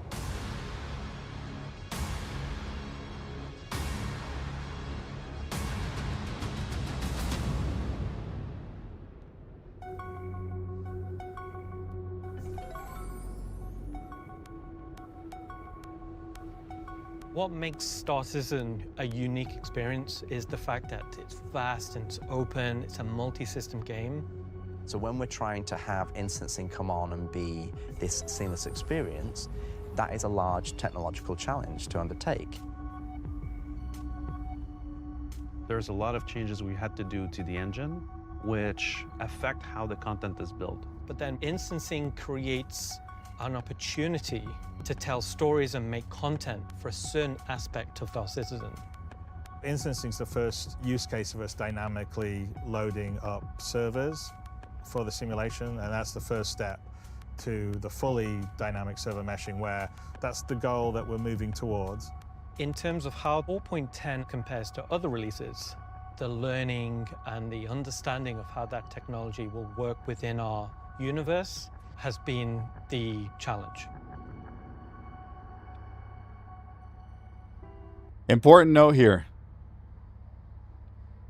Rich Tyrer and Chris Roberts are both alive. I don't know if y'all saw that. Both of them are in fact alive. We have seen them.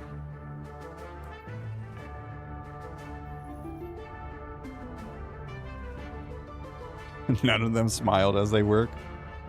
Do they need to?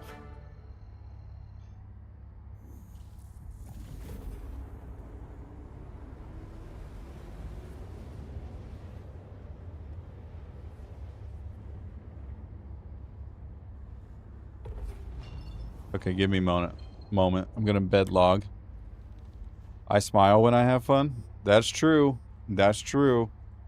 I smile quite frequently while I'm here. Yes, there is proof of life for Chris Roberts and Rich Tyrer. Look, you're basing that off of like a 1 minute video. Hold up. There we go. Log out, please. Thank you. All right, here we go. I've always like wanted to sort of get lost August in the science 3rd. fiction universe. Okay. And I want it to be Hold up, fully hold up, hold up, immersive, hold up. and I wanted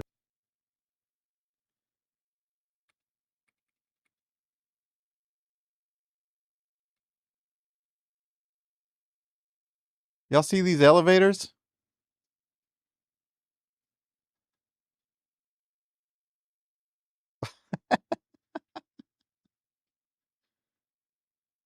How wild is that? They even got the Microtech logo on the wall next to the electrical panel.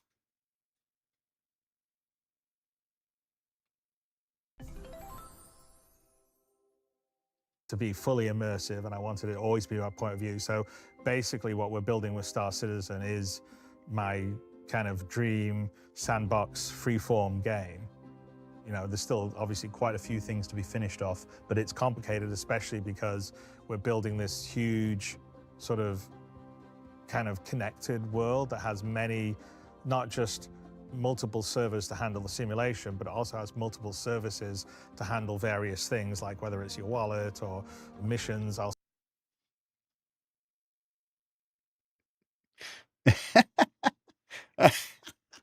Hold on. Go back and listen to that. Multiple services to handle various things, like whether it's your wallet or Chris trying to take your money already.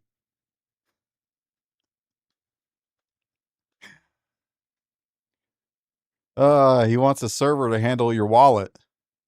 missions also has a service, and there's a whole bunch of the economy will have a service, and so you have a lot of interconnected systems that are all sort of working together, and a lot of the times the issues that we see are because of that complexity. And the rising challenge on Star Citizen is because the game has actually become more performant and has become more stable, and it's more persistent, and more people are playing it now than have played it ever. So every year we have more people join and more people play, and our concurrency gets higher and higher. And one of the things is you've just got a large group of people, and then, you know, when some things aren't working quite as well as they are, it can get frustrating, especially when you're sort of in for a longer term. But that is absolutely something that we're very focused on fixing and improving. One of the reasons why we're showing sort of a little behind the curtains, like we used to, I really felt like when we first came out in 2012, and we started the whole crowdfunding campaign, we were one of the very first people to say, hey, open development, it's not just we're going to do the crowdfunding and then close our doors and come back in X number of years when the game's finished. It's like, no, we're going to bring you along with the development. No one here enjoys the game breaking and not working. Everybody working on Star Citizen really cares about what they do, and they love what they do, and they want to make the best game possible. This right here, this is the response to the shit SCL that they had. That is entirely what this is. Also, JP, I want you to look at these two right here. You can't see Rich because I'm covering his face. Can you see that? They're smiling. They must have just like introduced the Stingray and they must have saw like a jump in numbers or something. Like I don't know. But this is 100% just listening to what Chris is saying here about how people are happy to work at the company and blah blah blah. They're looking at the Idris sales. Yes, yes, yes, yes, yes.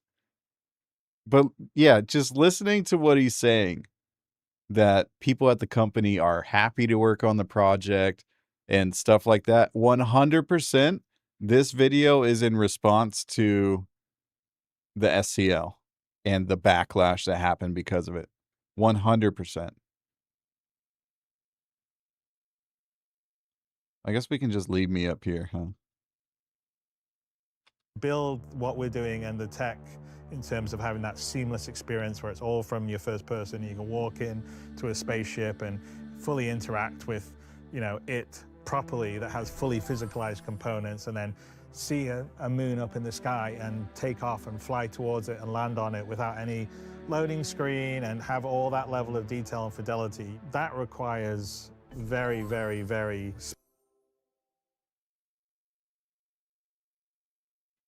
Zor.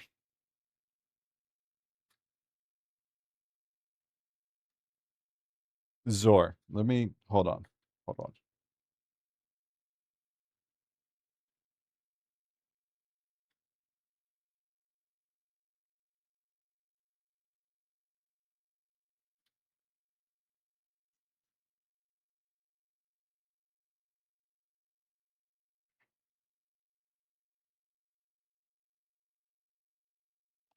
I want you to see this. Yes, still coming today. Oh, wait. New show today, right? Yeah? New show today? They're asking about it. Xylo says, yes, still coming today. It'll be exported soonish and then uploaded to YouTube will begin. Content was captured up until release for 410, so that way we didn't miss anything. Hang tight. So you're telling me when they finished fucking editing this a couple hours ago, they couldn't have changed anything because they made it fucking 3 weeks ago. No. That's no, absolutely not. Nah, bad take. specific and hard to write technology. It's why people haven't done it. And it takes a lot of effort and work and technical knowledge to do that. We're lucky to have a lot of incredible people on all the levels, on the creative level and the technical level, but it's still hard to do. But when it's there, it will be an experience like nothing else. I mean, I truly believe that like why people are so passionate, I mean, on both sides of the thing, right? Like it's because it does something that you don't normally get. And I also think that you sort of, a lot of times people sort of forget that that's what, you know, that, and they forget like all the things that have happened, the advancements that happen. So they're just focusing on this thing right now that isn't working and they're frustrated with, which is okay. But if you step back from it all and you go, okay, look at all. What is this? What am I looking at right now?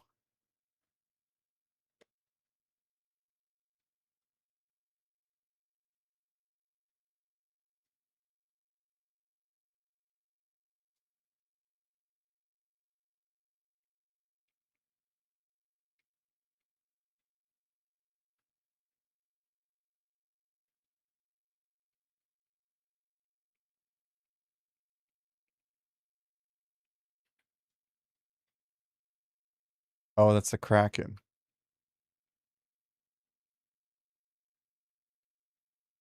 I'm assuming this is the bridge of the Kraken?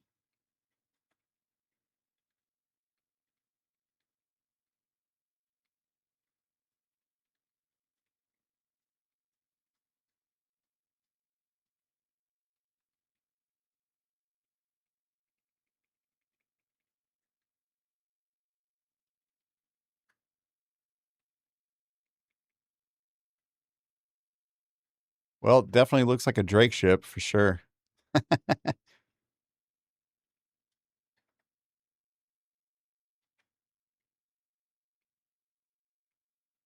Okay, boys. Well, there you go.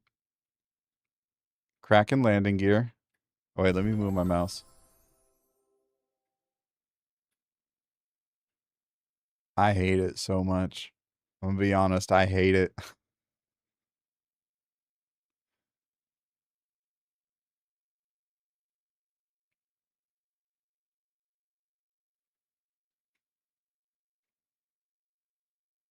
From this angle, I don't like it. You know what? It looks like this whole bottom section here, from like right here back, it looks like an ironclad.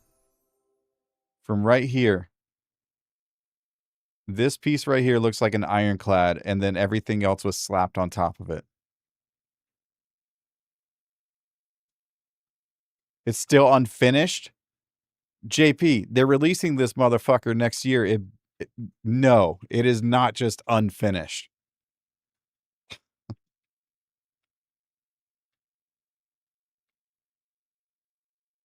I know they still have a lot of work to do on it, but that is not unfinished. That is what they are releasing that as.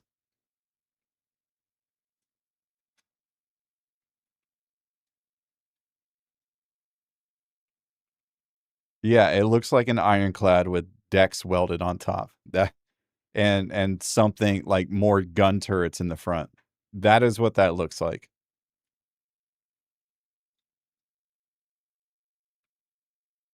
I'm not a fan.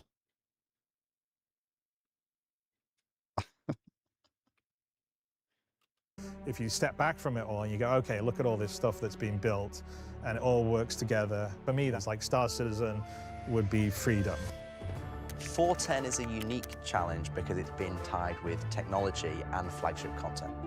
Instancing is complicated not necessarily because we're trying to reinvent what instancing is. It's to implement instancing into the Star Citizen codebase and the game that we've made. And in any large technological challenge, the challenge there is trying to make sure that we're covering all of the broad elements that it's exposed to. Now, and that's not even to do with the content side of things. The content side of things actually makes it simpler because we know that we can guarantee that the players are going to come in at a specific area, they're going to work through the content in a specific manner. You know, we're able to control that and provide a more cinematic, that more curated experience. But it adds significantly more challenges on the technology side, where we've got lots of different people coming into a specific area and then they're all being instanced off. So marrying those two together and then trying to deliver it to a live service like Star Citizen is a significant challenge. Well, ultimately, the patch wasn't ready to go. And I think that's just, it's black and white. You know, Okay, so now he's talking about why they delayed Siege of Orison in 4.9. I don't think they specifically, they didn't transition. I know what they're talking about but for anybody that didn't know what they were talking about, what Rich is talking about, that's the patch wasn't ready for 4.9, which is why they pushed back Siege of Orison and the Recco Battaglia stuff. And no, JP, I didn't help her unpack. We never want to release a patch into the wild because I'm a mediocre husband. In a position that we think the players are not going to enjoy. The challenge of instancing has been an experience for all involved. But throughout that process, the core methodology has been how do we create the best experience we can as we're developing this new technology? And that's always been the kind of like the guiding light that's seen us through. We develop an experience that we feel like would be tailored best to the instancing.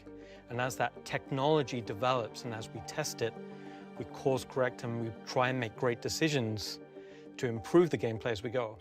The teams on SC are just fundamentally super fans, right? They want it to be great, but it is a difficult project, right? Also the fact that we're shipping patches, like it starts from there, right? Like what we're in right now, every issue is rising up in priority. The turnaround time becomes hours, not weeks or sprints. That causes frustrations, but you know, this is a bit of the DNA of the project, is to build the AAA game in the open. Sorry, what'd you say over there?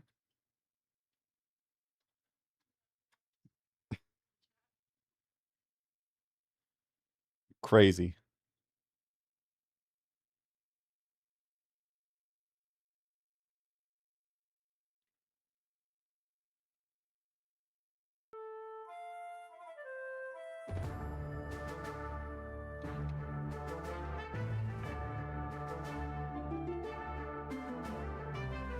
She wants a hug, gang. Hold on.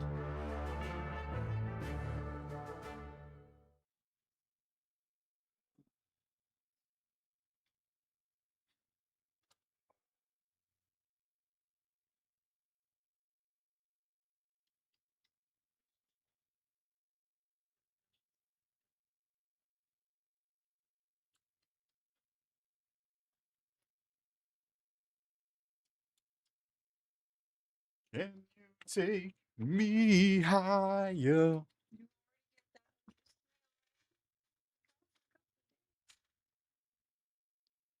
No. My disc compressed more. Many other MMOs have instancing already, and this is essentially our take on it. To do that, we have built a reimagined version of Siege of Orison, which was designed from the ground up to be more fireteam-sized cooperative experience, narratively driven, much more curated experience than the old Siege was. So on the original Siege, it was very much an open world gameplay activity. Now this came with a lot of merits. It certainly felt like a Star Citizen experience.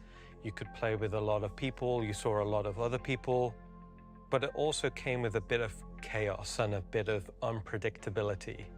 So with instancing, we was allowed the opportunity to fix a few of those problems and then also increase the production value and integrate things that we've wanted to do GP, I never in look at my camera. story design and mission design since the original.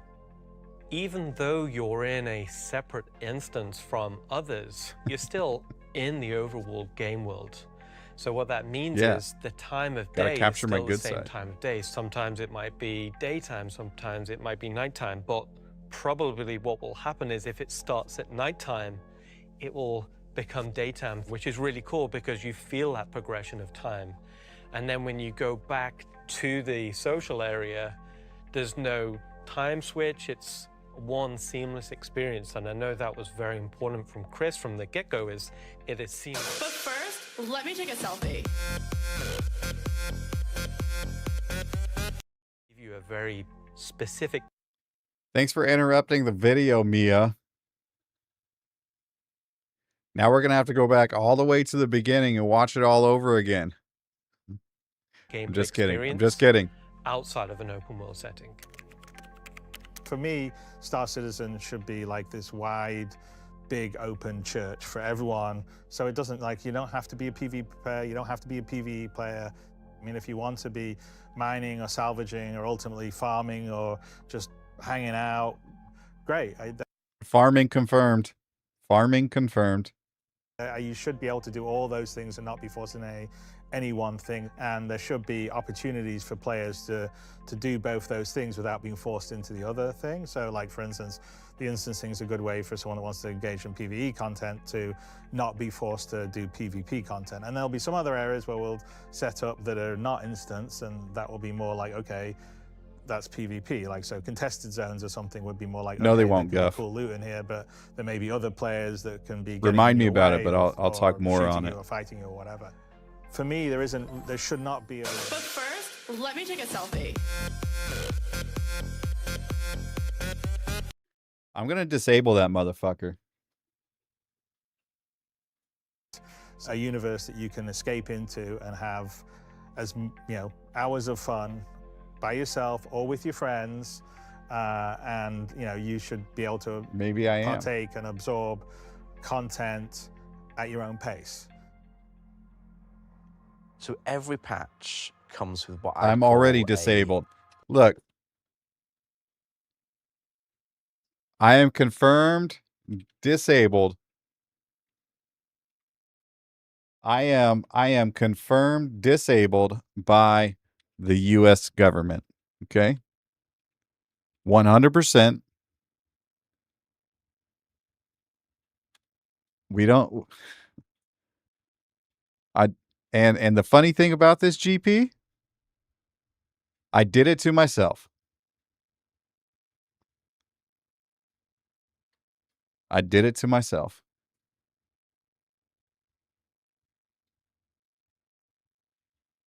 That's right. That's right. They pay me to do nothing. And that's why I'm here. That's why I make videos about Star Citizen nowadays.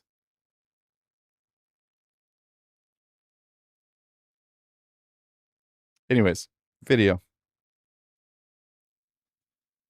Live support costs. But first, let me take a selfie. Fixing all the issues that have been introduced by adding something new. So if you look at any piece of technology, All right, guys, I gotta if you go. took a single build from. I gotta go handle my wife real quick. Just give me a moment. Huh?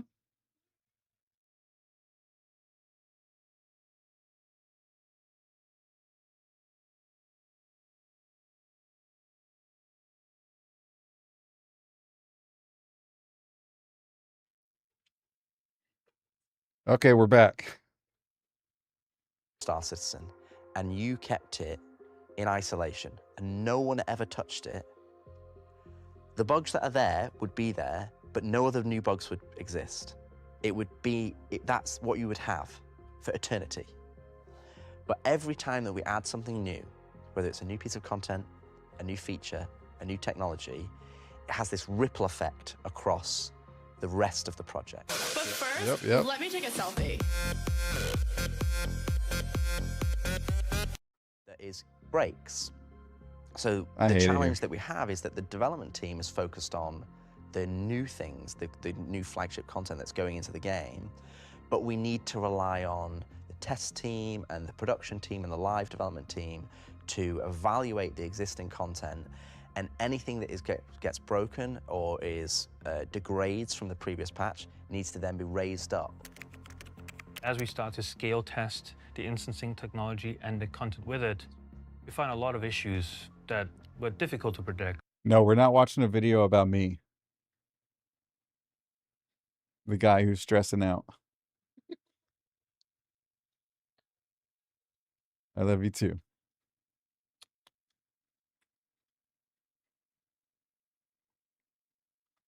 In internal testing.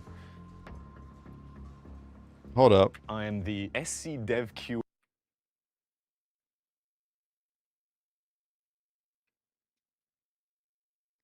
They have. How much money did they spend on this?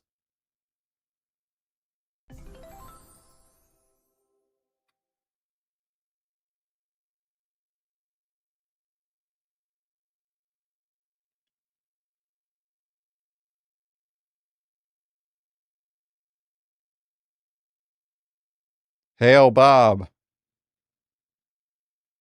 Yes, this is real. This isn't in game. This is real.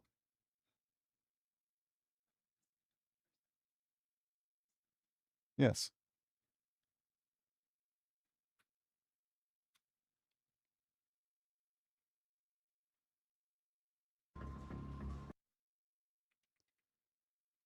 Like for real though? I want this Dumpers Depot sign. Slap it up back there.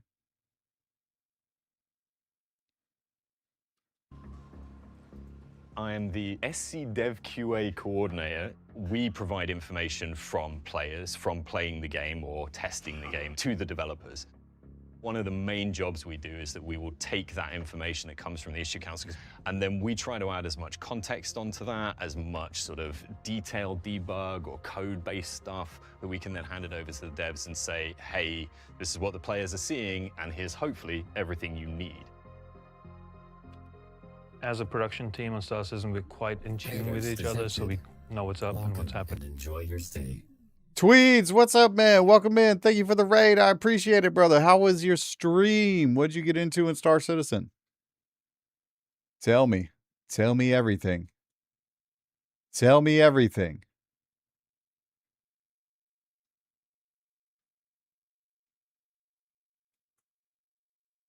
We're just watching this new video that popped up like 8 minutes ago. Well, at this point, it's probably been like 20 minutes ago. 25. On a project. Was good. Run some Siege of Orison with some random naked guy was weird but funny. Fair. Right now we Well, I'm glad you had a good stream, man. Thanks for the raid, brother. I appreciate it. Live. So whatever issues are outstanding with your teams that are stuck in triage, please get them moving. The bug where the instances collapsing on themselves got reopened. Yeah, there was 2 major events of that last night. Yeah, there was an issue with the build that was deployed for this Mark Complete thing yesterday. Rich and Nathan worked on it together to fix it, and a new build got deployed, or made at least, possibly not deployed, so that'll need retesting today. There's a set of bugs that arise from the fact that you can QT or otherwise travel to a party member who is in an instance and like in a ship. We deny your, if they're in an instance, we deny your ability to QT there? Or could we QT them to the nearest non-instance location? In theory, we could. The repro steps are mostly QT to that person because that's the easiest way to do it. The fix for preventing you from doing that final hop of QT to the party member, one of our teams in CGP, they have made it, they basically wired up the fact that somebody is in an instance. They've wired that to our existing invalid target. It's a Tatooine shirt flow. of Jabba's palace. This is a player, perspective of the player who has a friend who's already in a Siege of Horizon instance.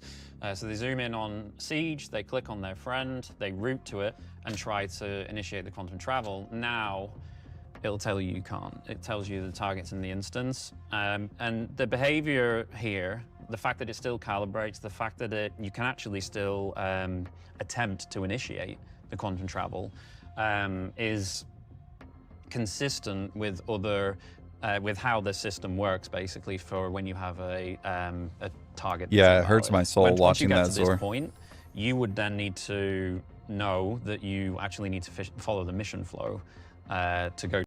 Hold up. Is that a Hammerhead mousepad? Like a full desk Hammerhead mousepad? Sorry, I'm just like looking at all the cool stuff in their office and I'm just like, man, I want that. To the correct place, to go to the elevator, to actually go into the instance. We've got to make sure we're buttoning things down and getting things finished, right? Ensure that everything that is currently in is working as reliable as it can. Plan is to ship next week, Wednesday, if all goes well. Right now, it's all about every day send a build out, verify performance, verify functionality, all overseeing everything from content to engineers, because there's content changes that affect the technology. And so it's just a constant train of verification. I tend in these big features push to just be with the backers on Spectrum to talk about what they experience so that we can prioritize directly. Live development comes with the advantages of live feedback. I read feedback, I'm on Spectrum, forums, Reddit, Discord, definitely YouTube, streaming, Twitch. I watch a lot of the feedback and I read a lot of the feedback. I absolutely leverage that feedback to help us shape the game. That's one of the advantages. We know that the players know the game better than anybody. Rich, are you here? Players to give us that information so that we can shape the game. And we also have, Chris has a strong vision for where the product's going and where the game's going. Oh yeah. And we ultimately I've seen him on that Spectrum experience, and that's a unique aspect of live development. Hey, good morning. I think what we can start with is, what would you say is the prevailing sentiment in the community right now regarding 4.10? I think there was initial cautious optimism towards it if we could fix some of the problems. Every day we look at what the top issues that came on issue council from the latest build. Can I just pause for a second? Of course I can pause. It's my channel. I forget this guy's name. This guy right here at the desk. I forget his name. I apologize.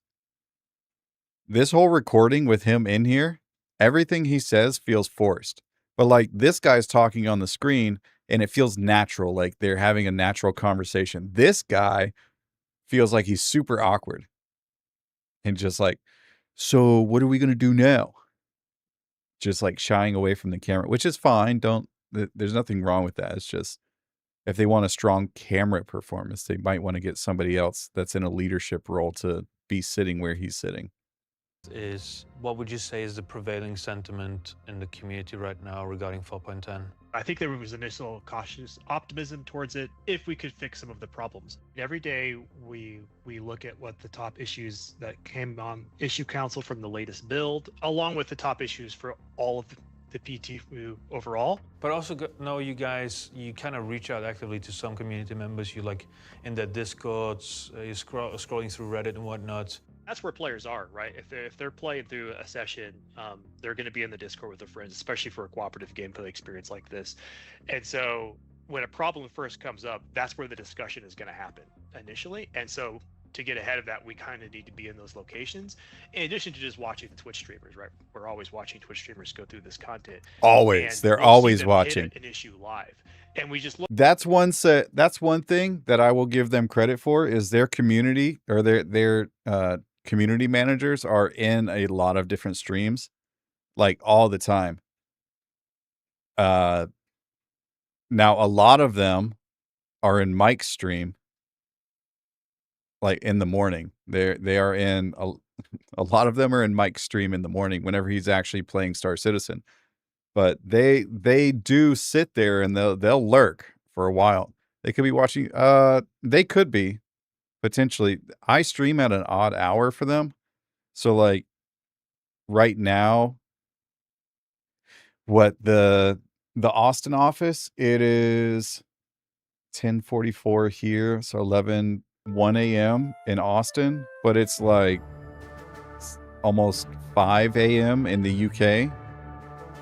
Like maybe the Germany office is open, but even the Montreal office, like it's midnight in Montreal. I doubt anybody is watching. However, I have had Xylo in here on the actual like official Star Citizen account at like 2 a.m. He's like, yeah, it's like 2 a.m. I'm about to go to bed, man. Just hanging out. German office opens an hour. Yeah. So they're like on their way to work. Maybe they're listening on their way on their commute or whatever, like their 10-minute walk to the office, but I give them credit. They do sit in a lot of different streams and most of the time they're just lurking and watching for different issues to happen, and I give them props.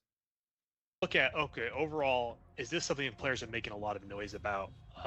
And then we'll bring that up as this is probably something we should fix, especially if it's new, and usually it is. If it's something they're making a lot of noise about, it's something new. I think performance is a bit of a weak point. I'm glad to see some of the focus we got in 4.10, so I'm hoping we can kind of turn that around. Just found out that you can't even take out your helmet for the new heavy armor. Every day when we go through these issues, there's some kind of problem that has been I find this so interesting, like this portion of the video. Invalidate all these bugs. Sure. And we have to revalidate all these bugs. Yes. It's very time consuming. Sure. Like I have this on instancing. Oh, respawn is completely broken. Oh yeah, we're gonna remove the SV. It will be fine. Wasn't fine. I'm not saying that we're shooting silver bullets and they should be fixing everything. It's just very time consuming to revalidate all the bugs that we're seeing. Right. Because of 1 or 2 bugs getting fixed. It's frustrating because it's like 2 steps forward, 1 step back, 2 steps forward, 1 step back. And so that's why the everyday build is the way to build, observe, discuss, prioritize, fix. And so it's a churn. It's a big churn. I think where 4.10 really stands.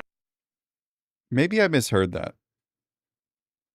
Was he complaining that he has to validate everything whenever they fix a bug? Is that not normal operating procedure? Go through these issues. There's some kind of problem that has been identified, and when fixed, may invalidate all these bugs. Sure. And we have to revalidate all these bugs. Yes. It's very time consuming. Sure. Like I have this on instancing. Oh, respawn is completely broken. Oh yeah, we're gonna remove the SV. It will be fine. Wasn't fine. I don't think I get the context. I think there's a piece of missing context here.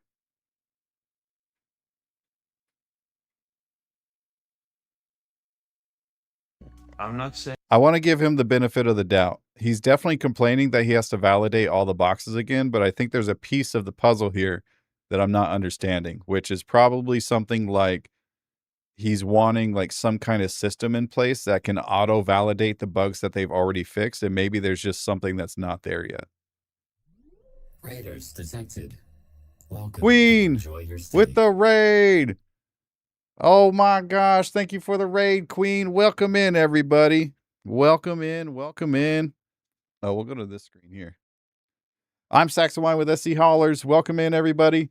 We were actually just watching a video that came out from CIG probably like 30 minutes ago, give or take. Good to see you, Queen. How was the rest of your stream? I kind of like looked at the end of it there, and there was somebody like crawling on the ground.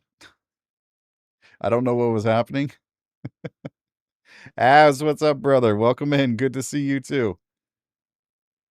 I guess I can turn myself off now because I was lurking on you and Az. Angie, what's up, brother? Welcome in. Welcome in. Good to see you. So this video that we're watching currently is about the development over the past month of the 4.10 patch, and Star Citizen. It was great. Star Citizen followed me. That's fantastic. Oh, so they are online right now. It's funny. We were just talking about that. I was saying that there was one night I was streaming and Xylo was on the official Star Citizen account, and he just popped in and was like, "Oh, hey, what's up, man?"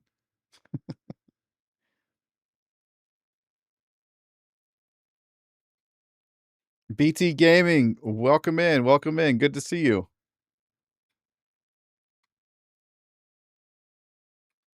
Who else came in and said hello? Zerby, good to see you. Dive Hard Go. Good to see you. Vanyan, welcome in. Welcome in. 300C Mopar, welcome in. Welcome in. Good to see everybody. If you're not familiar with me, I am Saxon Wine with SC Haulers. I do primarily industrial-based content for Star Citizen, and I play other games as well. But it's that's me. I'm married. I got kids. Retired, medically retired military vet. And now I just sit at home, raise the kids, and play video games all day. It's pretty dope. Well, I guess I work by making leg got shot. No, it didn't. I have both my legs, bro. I don't have a cool war story like that. I've been to war. I don't have a cool war story like that. Third leg. That one didn't get chopped off either, dude.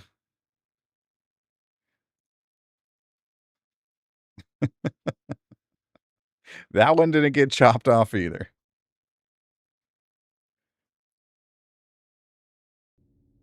Lieutenant Dan ain't got no legs.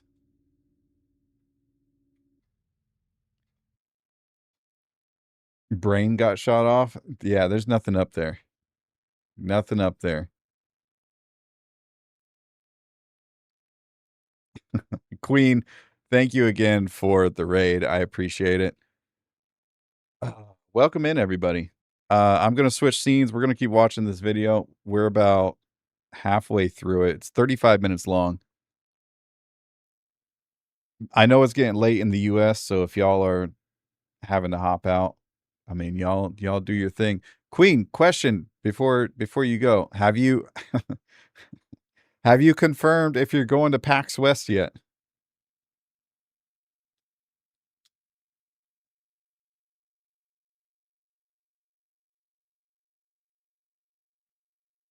Yeah, I just watched the whole thing. I think they did a nice job with this one. The comments even look okay. I believe I am. That's that is not a I bought my PAX West tickets confirmation. That is a maybe. That is what I heard.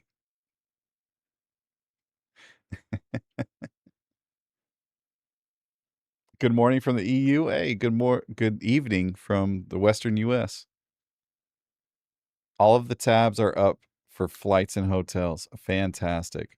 Fantastic. JP, that one, I wholeheartedly think that you actually believe that.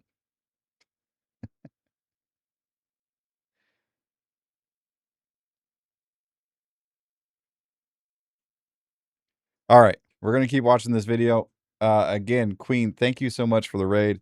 And if you bounce out, I get it. If not, stick around. We're gonna see what these guys have to say. Saying that we're shooting silver bullets and they should be fixing everything. It's just very time consuming to revalidate all the bugs that we're seeing, right? Because of one or two. Oh, that's what I'm saying. So this particular part, great time to pause. What up, Elliot? So this is what I'm saying here is, I think I'm missing context because he's definitely complaining that he has to revalidate every single bug that they fixed, or every single thing that they worked on for this particular content. He has to revalidate everything that happens, which is a normal procedure when you're in any kind of web development, or really any kind of development. You need to verify that everything is working, right? And then from there, you can then push out the next part of the project. So I'm assuming he's complaining because he wants something that will pre-validate that, like something that will automatically validate that things are not broken.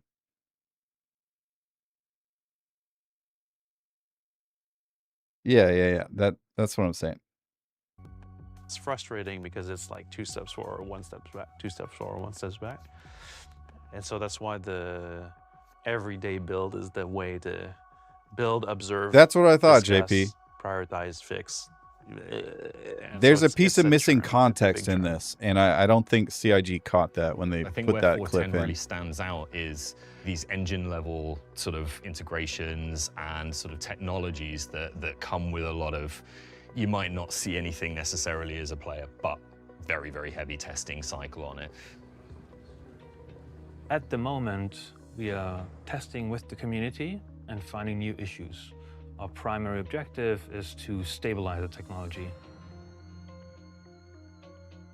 Well, the big thing that we as QA always have to overcome, and can't in many cases, is dealing with what happens when you put it out in front of players, what happens when you've got it in a live environment with 600 players on a server and thousands of processes happening concurrently. And something we get by putting a lot of content onto a new technology is that we're going to test it at its limit straight out of the gate. And that's actually a really good way to offset risk. If you push that down the road, underlying problems, like deep systemic problems with the technology, are going to get worse and worse. When it goes to the PTU, it helps us out. But again, even in the PTU, we don't usually get enough people playing it in the PTU. We don't get enough concurrency. So like, that's one of the challenges right now in 410, Yep. testing Siege of Arasan, is like, we need to get more and more people so we're really filling up the shards and the instances and seeing what the strain is on the system. The data we got was pretty damning. There's a lot of issues that we've witnessed with performance. Oh, hold up. I want to see that.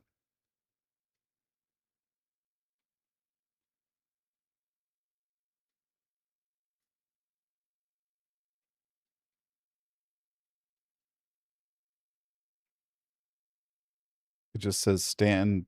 Ah, frick. I'm assuming this is Crusader. Pyro 125 had some big issues.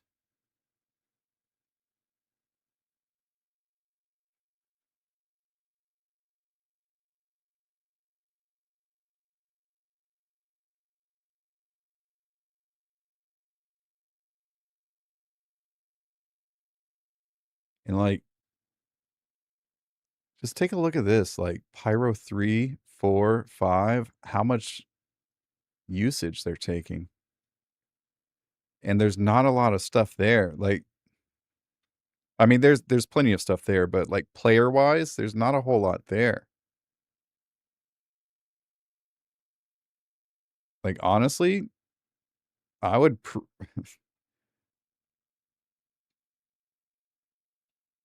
yeah, and that's fine.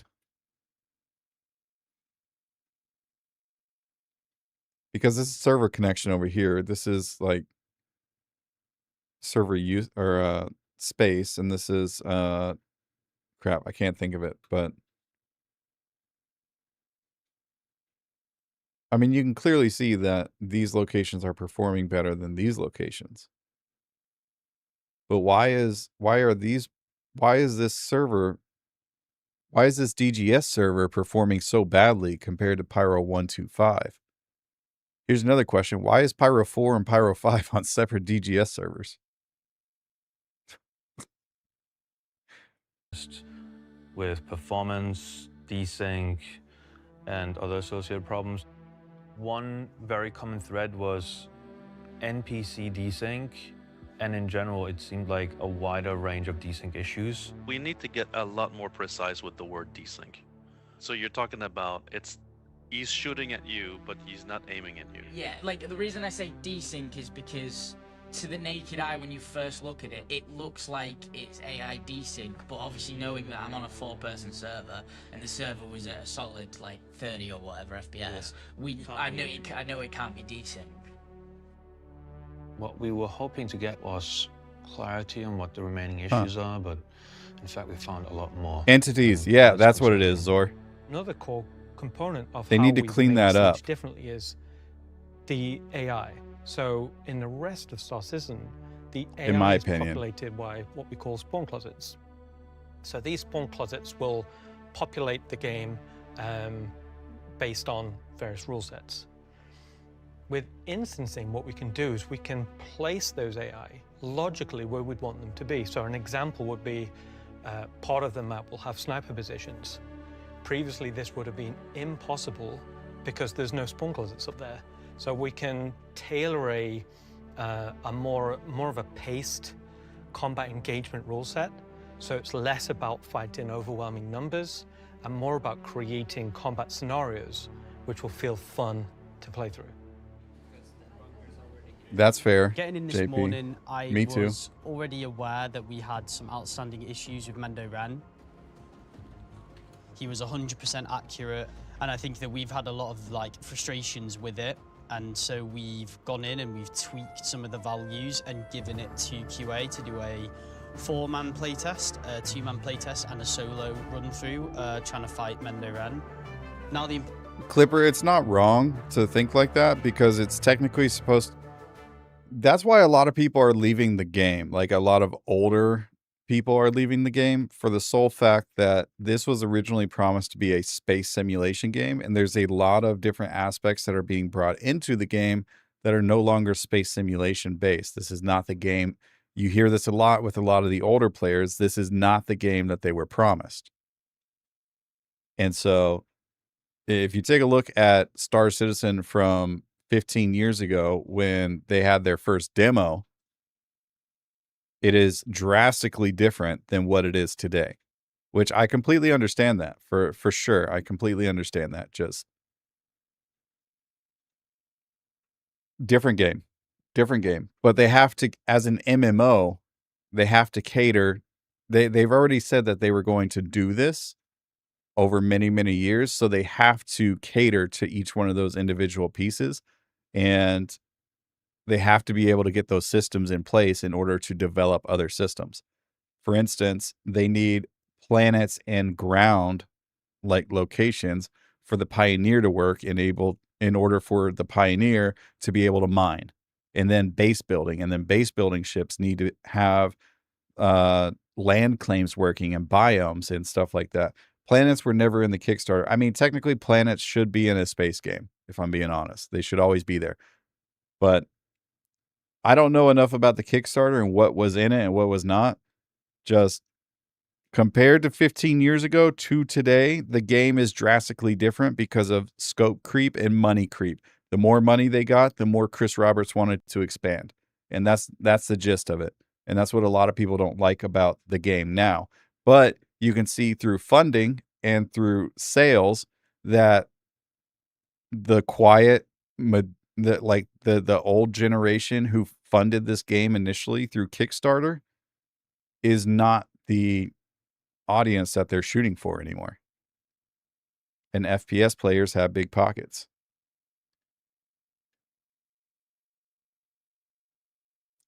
I said it on Space Tomatoes podcast. I said this on Space Tomatoes podcast.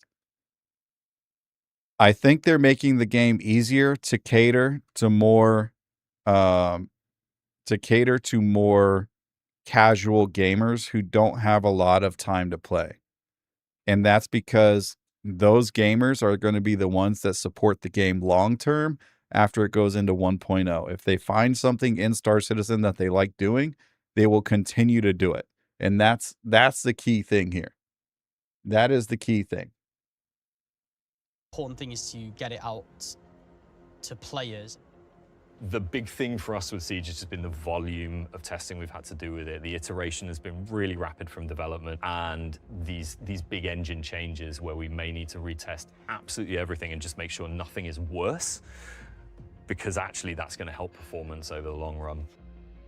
Now, we in QA will sometimes deal with 6-7 builds a day. What that brings is fantastic iterative testing, where we're getting the latest updates from the developers. Hey, can you go check the fix for this bug right now?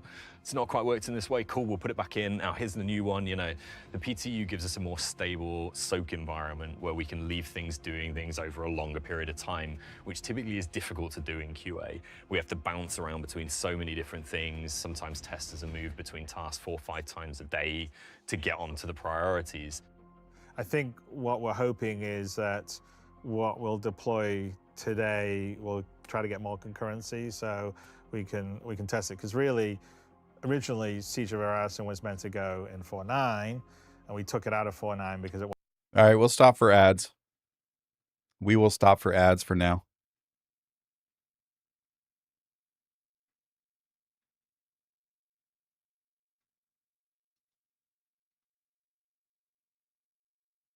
We'll go back to right before Chris starts talking. Bathroom break. Everybody go hit the bathroom real quick.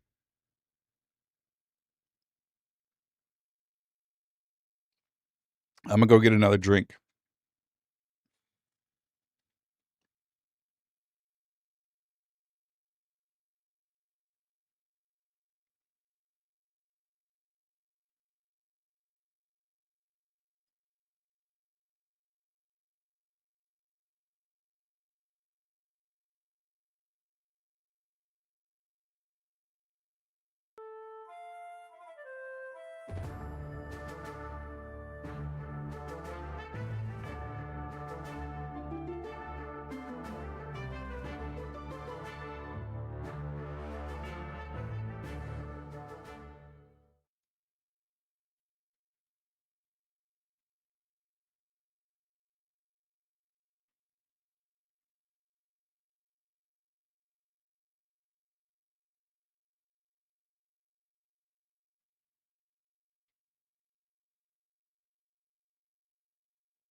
Okay.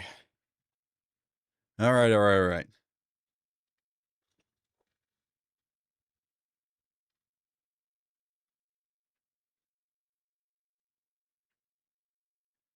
I just can't do it. This has been more broken for me than it has been lately. I think I'm done for at least for the night. That's fair. That is fair. I knew it would happen. I just didn't know when. Like I said, like when the patch first came out, it was running buttery smooth for the first couple of hours, and then I logged out for a couple of hours, logged back in, and it was just unstable, which is the weirdest thing because the server FPS on every server that I joined was sitting between 20 to 30 FPS. It's not like the server itself was unstable. It's just something was happening where things were breaking, and there was definitely a clear desync issue. And like you were saying earlier, what it's like you would press Y to get out of your seat, out of your ship, and then it would take like 5 to 15 seconds just to respond. It was a little insane.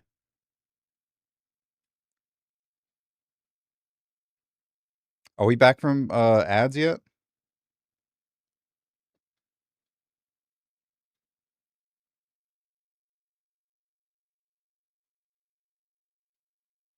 Yeah, there are some things that are working properly. It's just there's other things that are quite laggy.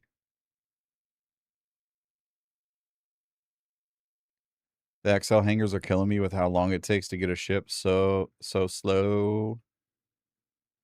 I returned from my watch through. Does that mean you're back from ads? Well, no, you're a subscriber. You don't have ads.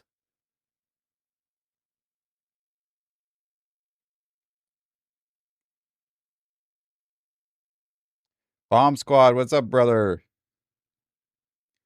JP has returned.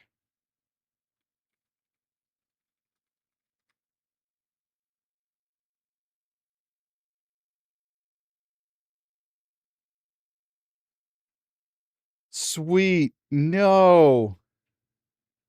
I just saw your message. That's crazy.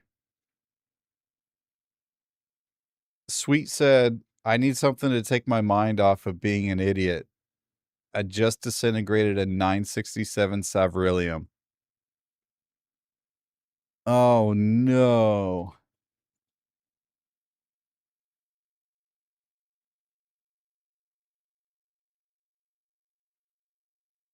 Yeah, I saw Angie. That's been a bug for a minute. At least in PTU. That was a bug in PTU.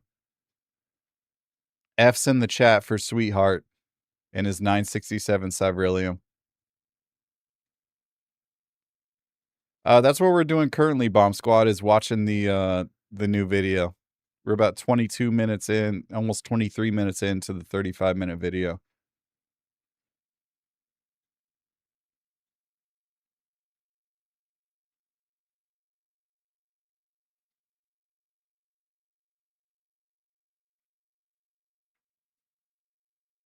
All right, I'm starting this up again. I'm assuming we're all back from ads. What we're hoping is that what we'll deploy today will try to get more concurrency, so we can test it. Because really, originally Siege of Arasin was meant to go in 4.9, and we took it out of 4.9 because it wasn't ready. It's in 4.10, and now we're running late on 4.10. Hopefully, we'll get on the PT and get enough people play it that it seems like it's in good shape, and then we can leave it on the weekend for people to hammer on it and let it soak. I feel confident that everyone now is on the same page of what's left to be done. So I'm quite optimistic that we will get there. With Siege, the progression is the player's group enters that instance and they automatically become enrolled into the mission. So the mission exists inside the instance. That works quite well. That is a process in which if you can get into the instance, that future, particular form works very well. Things like the player accepts a mission, and then that then permeates through into the instance layout. So that mission might inform a dungeon layout, or it might inform the enemy types inside that instance. So in the future, the instancing will be done in a variety of different ways. Battaglia is also a new addition for 4.10, which is really cool. She is also part of an instance. She works in the same way that the instancing works for Siege. So you go through a elevator transition, then that then separates you into your own instance. And the reason why we wanted to do this for Battaglia is, again, we wanted to deliver a more prescribed scenario so that... Okay, I've done enough Battaglia to know that they intentionally... So, like, here, he walks up to Battaglia, right? That then separates you... When you get to this desk right here, Battaglia, like, walks over to you to talk to you. They intentionally cut this part out and skip to this part right here because when she walks over to you, what is wrong with her head? Sorry, I just noticed this. Her head is like where this scar is, or where that hairline is. It's like sticking out of her head. That's wild. But she like jumps all over the place. So that, you know, it's not filled. Hold on.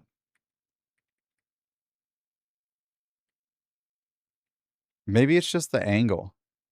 It looks like this piece of her hair is like, her head is like sticking out. You know, it's not filled with loads of other people. So Yeah, that I think it's as just you're lighting. having I take that it back. interaction with the mission giver is contained and is validated. In the future, again, we'll open this up to more players, or we'd have the concept of more social instanced areas, so it doesn't feel like Yeah, we're it looks just fine now. It completely was probably just the lighting. separated from the open world. But we made that decision for Battaglia just to prescribe that experience.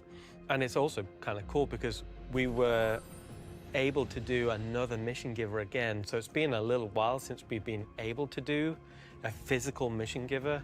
So that's been awesome in terms of we've been able to tell a deeper story in Nyx. So as we've been slowly unveiling activities in Nyx, it's been very rewarding to see a deeper story arc be established and released.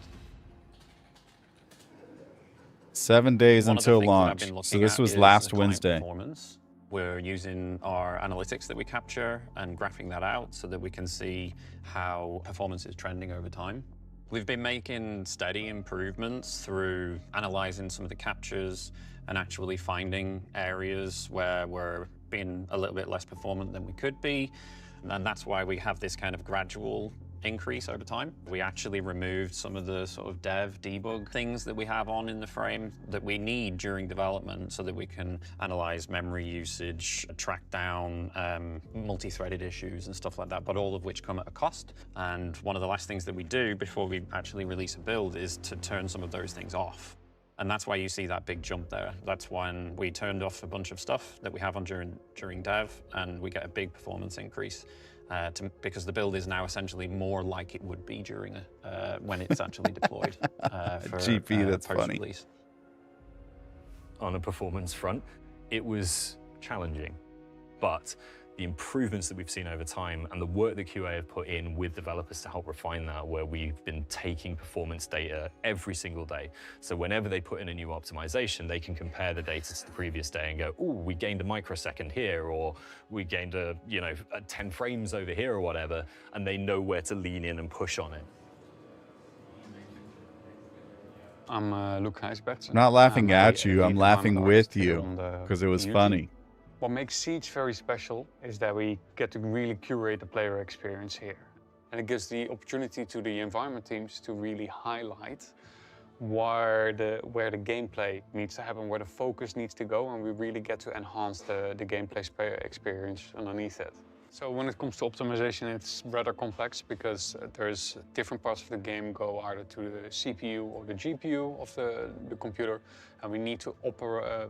You said crypto key. One. How did you get that information that Ollie directed this video?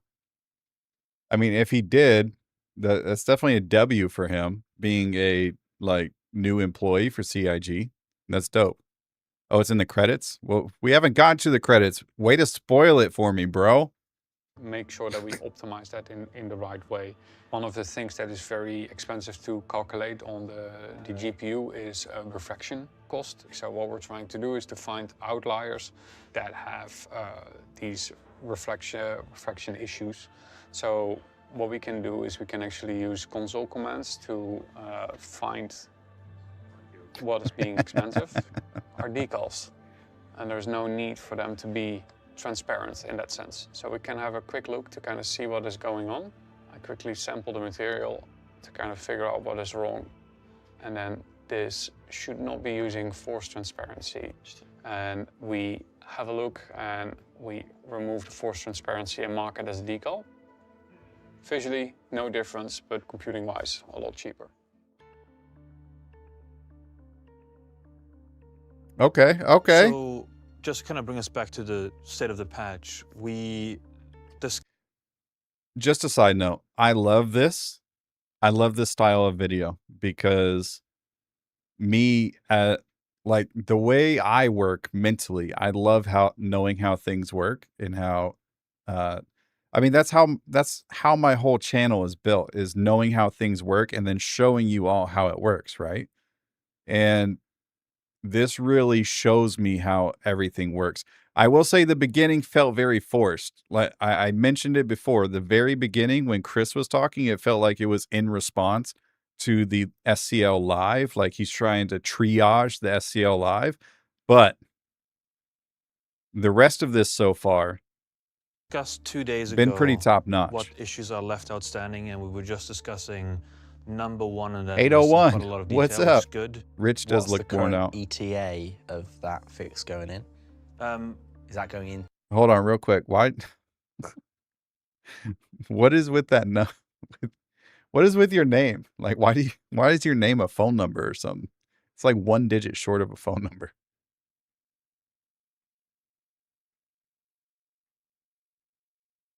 Or is that a social security number?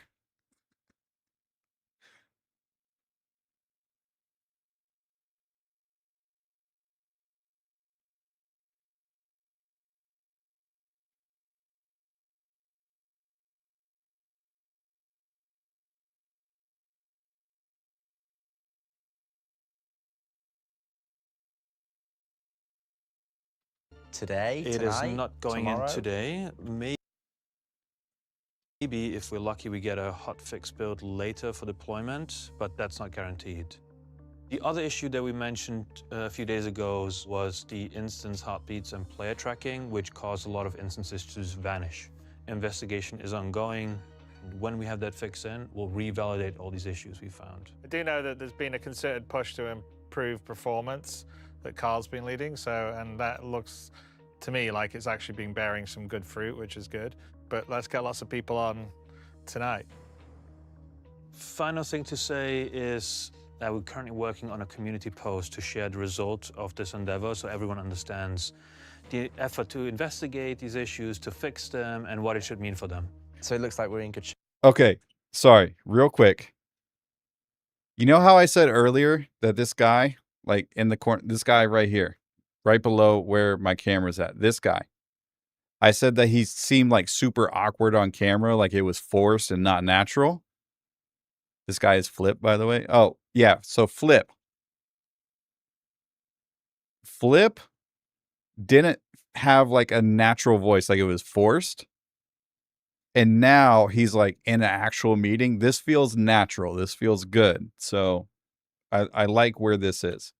So it looks like we're in good shape for going live next week. He does look As tired long for as sure. Clive gets his fix in, we have everything we need to make this shippable. Look, you said, Then you it's literally just said, like, how high is the oh, I quality didn't bar? see the first eye. Philip. We know that there's Philip. one or Okay, two so issues Philip. remaining that need to get fixed, but we want to make sure that we don't get caught off guard last minute by any critical issues.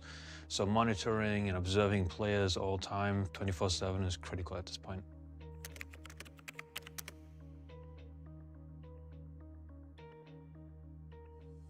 There is one outstanding issue that was raised last night in the meeting. That issue you're saying there's been a fix been put in, and it's going through testing right now.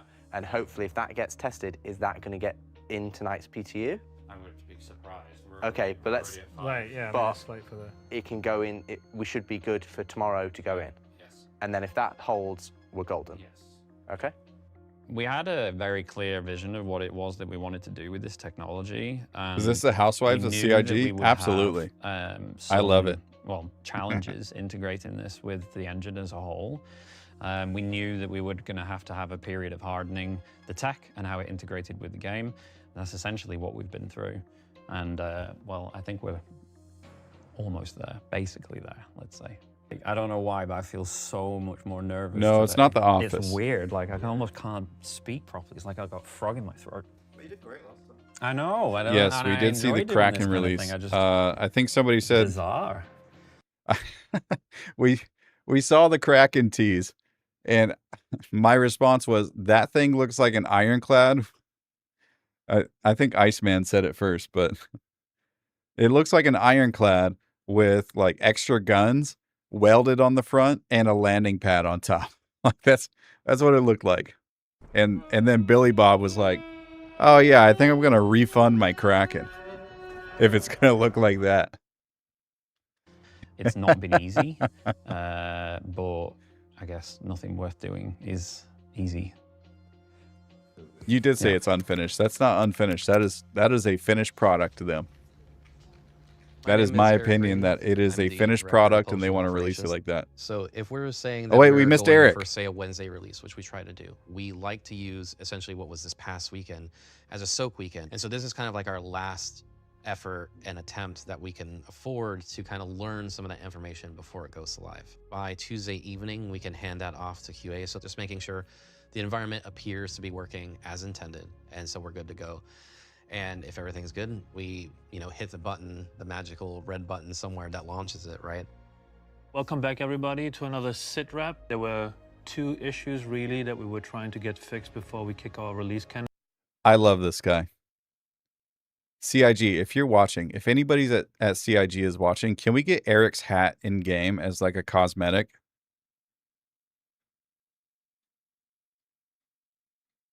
Just like, that'd be dope. Also,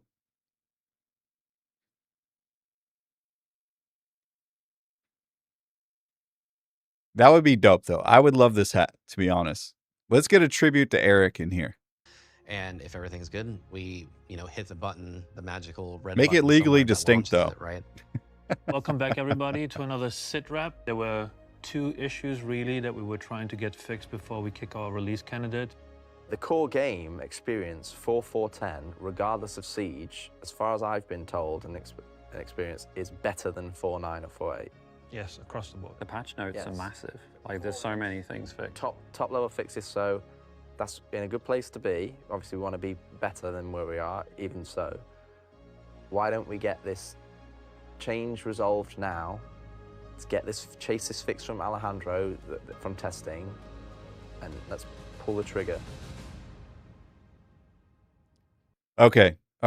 It is an Eevee, but let's compromise here. What if we get a Copion? Like, what if we make it a Copion, a cute Copion hat, and we call it Eric's Copion? But first, let me take a selfie.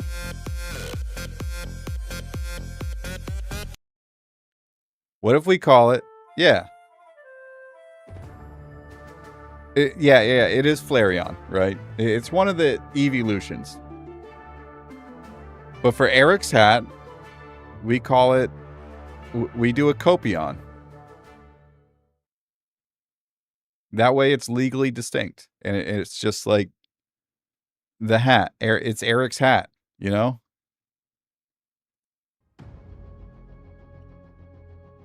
Hold up. I think it's... Brother. They have the Orison trees in their office? Hey, no way. Hey, no way. That's crazy. They got the Orison cherry blossoms in the office.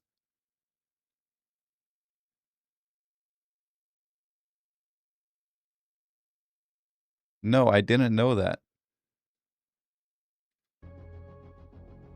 And they have somebody that pours freaking hearts in your espresso in the morning? Like, come on, dog.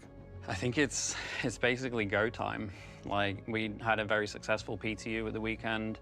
The tech seems to have stabilized. Any critical or blocking issues that we've had to this point, we're not seeing anymore. So I can do that easy. I believe you. Later today, we'll press the button and it'll go live to players. The patch is live. One thing that I've always said to the directors I work with or the teams, I actually called up someone recently and had this conversation, is I try and stay in the middle. So when we have an amazing patch and people are really excited about it and having loads of fun, try and stay in the middle, and vice versa, when we have a patch that doesn't do as well as we'd hoped, then again, you don't want to be in the doldrums. You need to be in the middle. You need to be pragmatic and keep moving forward, because live development is a ongoing process. It's a continual development process. Yeah, that I agree, is Freezer. difficult. It's a lot different challenge compared to just standard game development, where you're working in isolation and then you release the game at the end.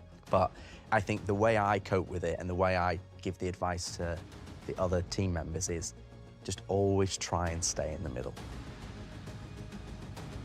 One of the things I've always been able to do in every game that I've made is when I start out to make it before everything's there, I can see the game. So that was the case when I made Wing Commander. It's been the case I've made pretty much all the games. I can see it in my mind, and then I think my talent has been able to deliver the vision I have in my mind. Sometimes it takes longer than other times, especially as things get bigger and more complicated. But the vision for Star Citizen and the immersive universe that especially as things get bigger and more complicated. But the vision for Star Citizen. Look at that. We got the Atlas offloading the Moth while it's moving. How crazy is that? And it's able to reach this box that's underneath this shield on the side. That's wild. And the immersive universe that I think it can be when it's all said and done.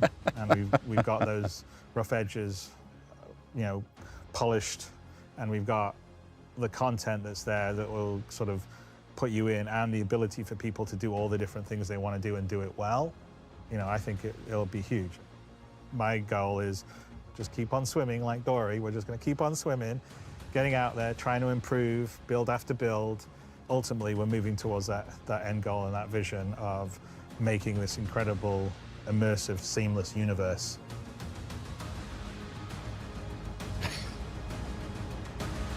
Yeah, he said keep on swimming.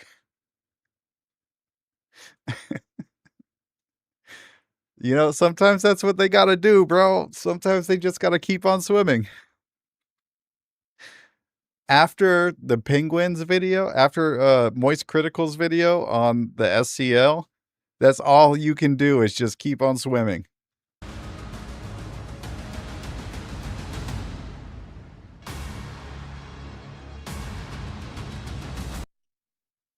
Oh, there he is. Directed by Oliver, edited by Justin Chambers.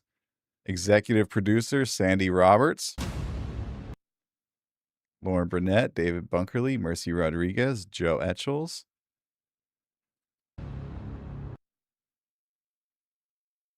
Malika Miles, Daniel Spencer Purvis. Johnny Campbell. Production services provided. Production by Lens Flare TV Limited. How much did they pay for that?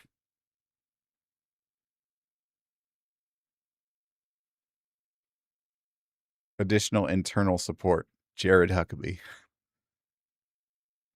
I didn't see Jared once in this video. That's crazy.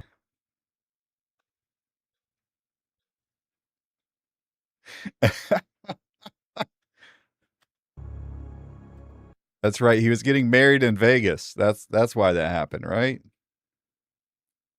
Featuring Chris Roberts, Richard Tyree, Ian Leyland, Benoit, Aaron, Philip, Carl, Eric, Michael, Matthew, Elliot, Max Sutherton, Loke. Is that how you pronounce his name? Loke. Thanks to all for allowing us to film so candidly during the busy workdays leading up to this 410 release, and to the countless hardworking developers across the globe not listed here.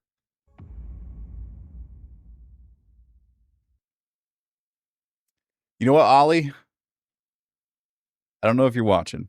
Ollie's probably not watching. Ollie probably doesn't even know who I am, to be fair.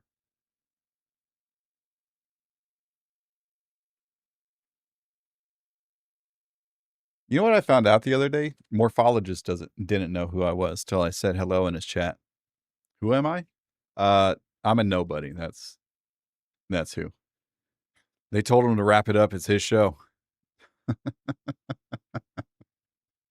That's fair. That's fair.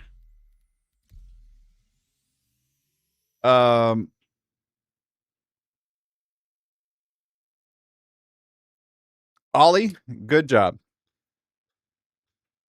For a first production for CIG, well done. I think a lot of this video, some of it felt kind of forced.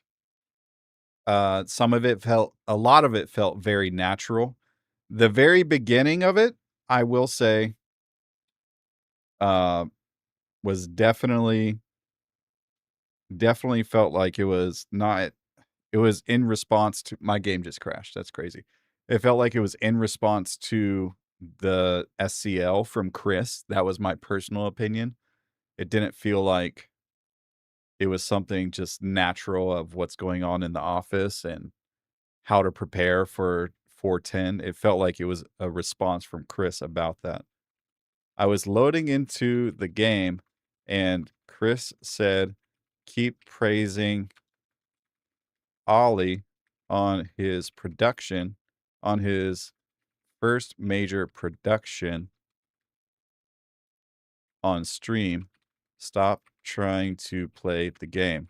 So he just closed it for me.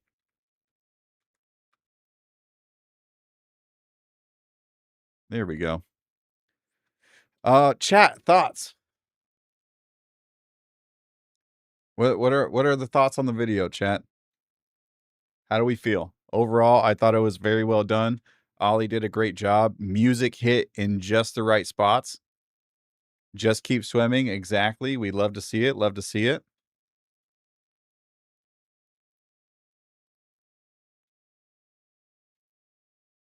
My monster is a tad bit cold. Fair.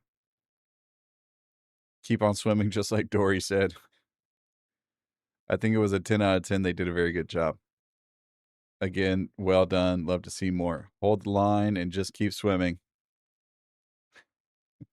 Just keep swimming. Dope. I love seeing how things work. And this was a good, like, introduction to how things work. I think things can be improved on here, but there was nothing like super negative about anything. So wonderful. Yeah, wonderful. No.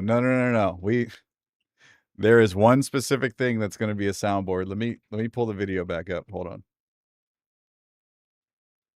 Do I have it up still at all? Does not look like it.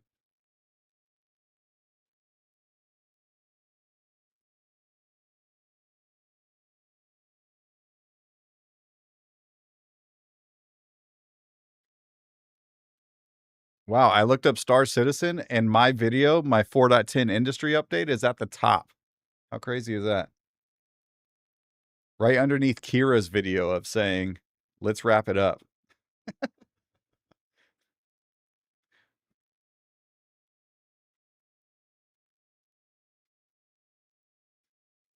Check my DMs.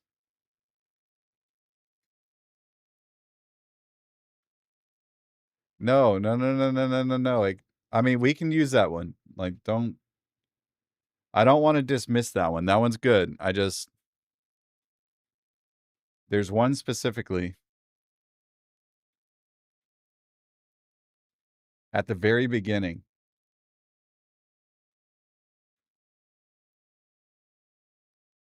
Here, hold on. Let's go back to live.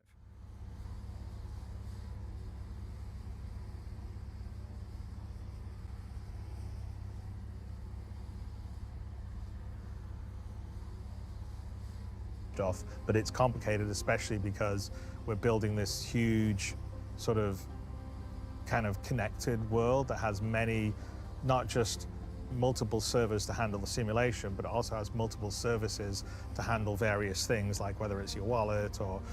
That right there. We got multiple different services to handle different things, like your wallet.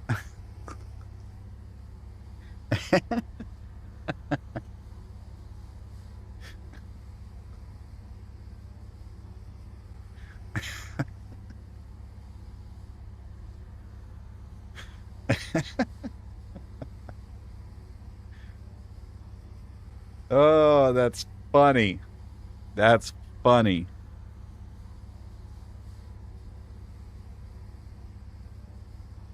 All right, let's put that back over global. Like, I get the context that he put it in, but it's still funny, bro. Just keep swimming soundboard? Yeah. That's what they just sent me, was the just keep swimming soundboard. Just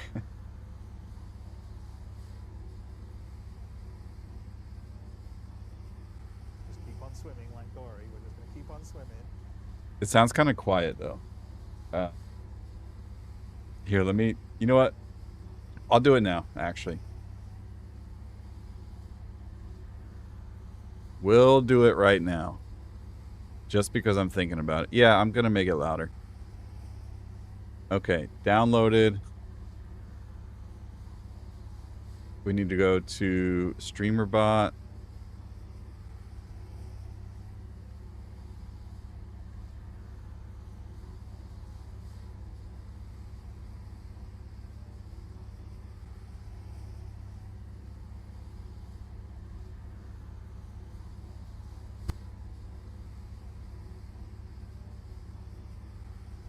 I'm going to duplicate this one. Where's my other keyboard? Here it is. Just keep swimming.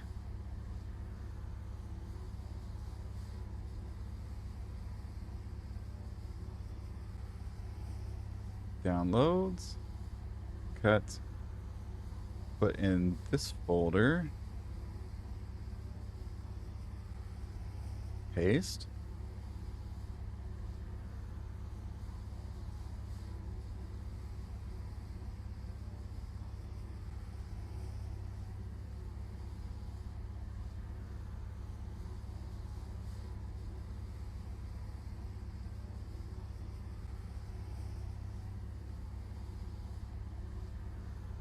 Keep on swimming like Dory. We're just gonna keep on swimming. Edit. Okay, so it was pretty quiet at 100%. Let's... Just keep on swimming like Dory. We're just gonna keep on swimming.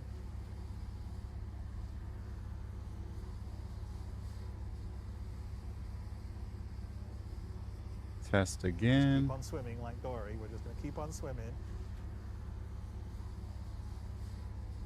200%? Just keep on swimming like Dory. We're just gonna keep on swimming. That's as loud as I can make it. I mean, unless I do like some audio editing stuff.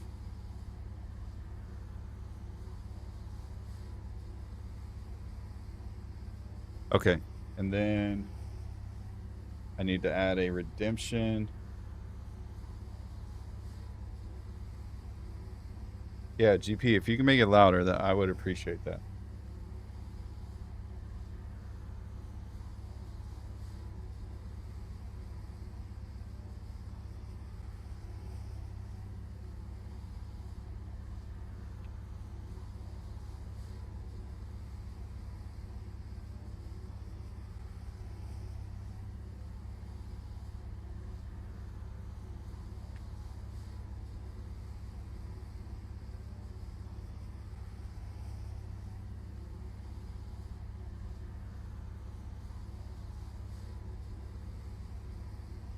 And then this one, just keep on swimming.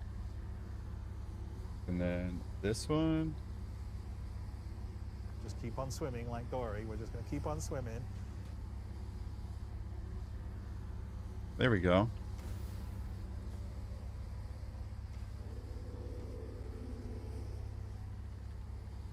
There you go, boys. Enjoy. We'll get the other ones up as soon as GP gets me the files. Oh, in DMs. Okay.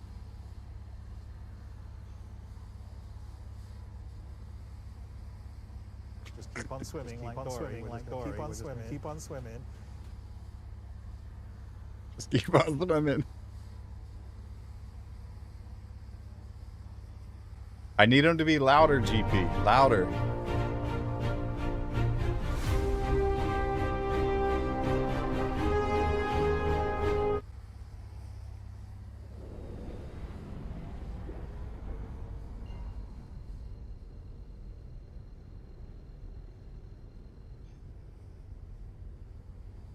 Okay.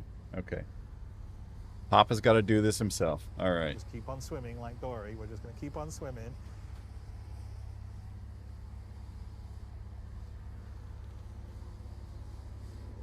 Just keep on swimming like Dory. We're just going to keep on swimming. Angie, why you got to do that, bro? Ain't nobody done that in like 2 weeks. No. All right. Angie saved up the points. It's 11:44. Glasses back on at 11:49. But first, let me take a selfie.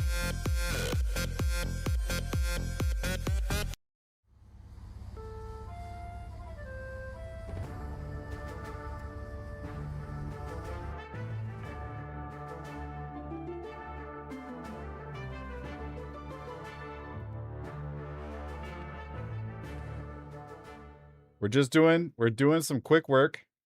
Selfie music. How is the selfie music gone? Can you hear the Dory music? Or the Dory sound? I can't fucking see anything. You heard the selfie music, Angie? Can't fucking see anything. But first, let me take a selfie. But first, let me take a selfie.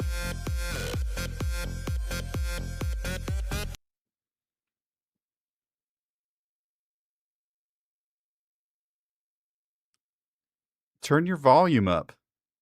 I don't know.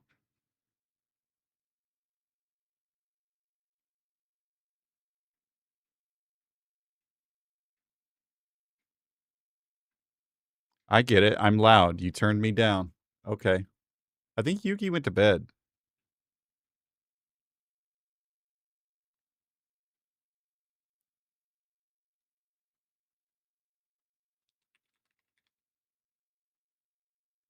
Is the volume good on the new one?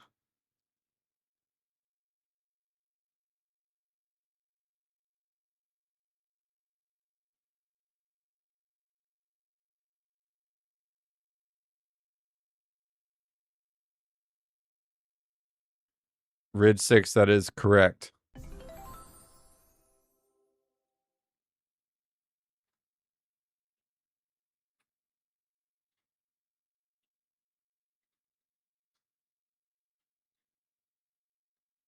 Skip. Boom. Boom. We're just going to keep on swimming. Just keep on swimming like Dory. We're just Okay. going to keep on swimming. I don't know if you can see this, GP, but like this keep on swimming clip goes down to -24. We need this to be up to like -6. So we're going to maximize our peaks to 0. Just keep on swimming like Dory. We're just going to keep on swimming.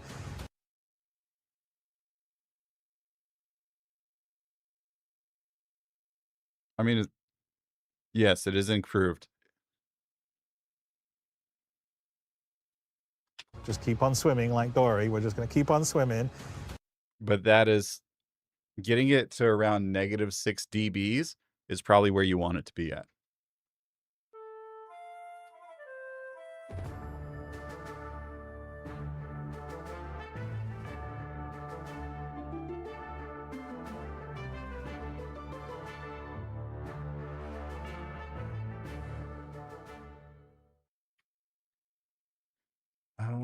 MP3.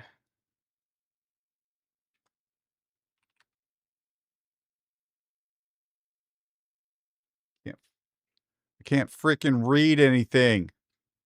Everything's so small and I don't have my glasses. All right, export. Next clip.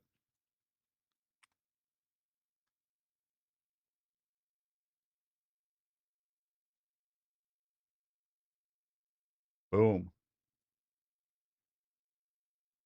All right, so this one's a little various louder, things, right? like whether it's your wallet or has multiple services to handle various things, like whether it's your wallet or. Okay, so this one doesn't need to increase by much.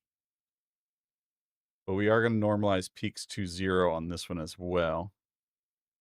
Has multiple services to handle various things, like whether it's your wallet. Boom.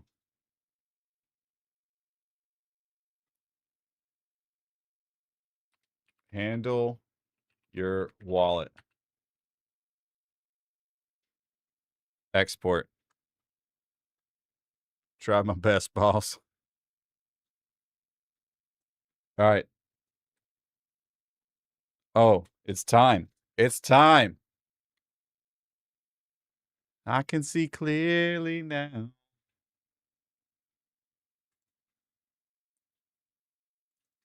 Okay, we're going to put this back at 100% so it doesn't blow anybody's eardrums out. And then select new file. Okay.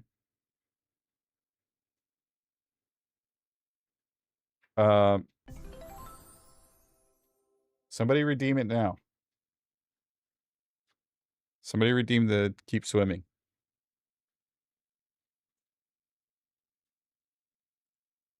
Just keep on swimming like Dory. We're just keep on swimming like Dory. We're just going to keep on swimming. Was that good? Maybe I should put a cooldown on that.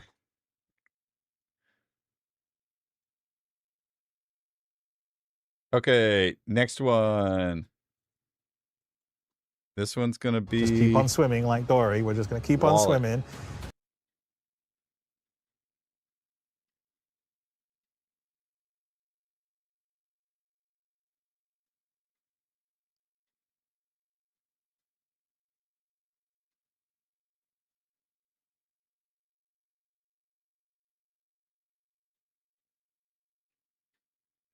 At 100%.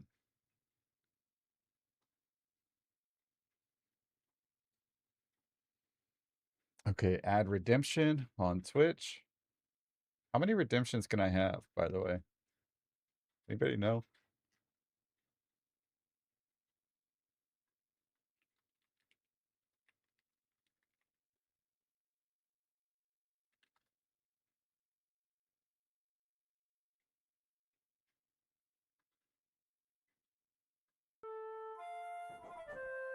I've been trying to reach you about your car's extended warranty.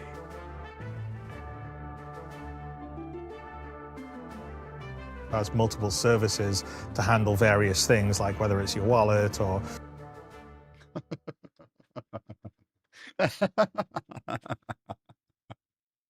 I love it.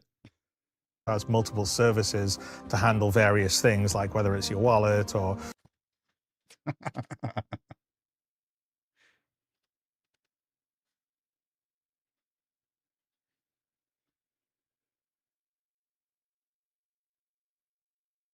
Just keep on swimming like Dory. We're just going to keep on swimming.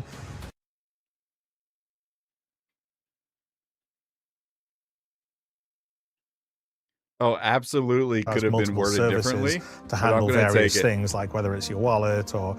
That is too good not to just leave there. What do you mean login services failed? Did Chris ban me? Did Chris see this and he banned me?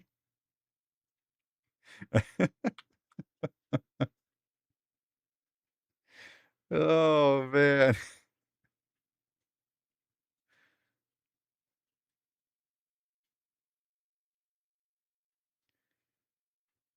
No more services for your wallet? Oh, man. You've been handled. That's right. Come on. It's all in good fun. It's all in good fun.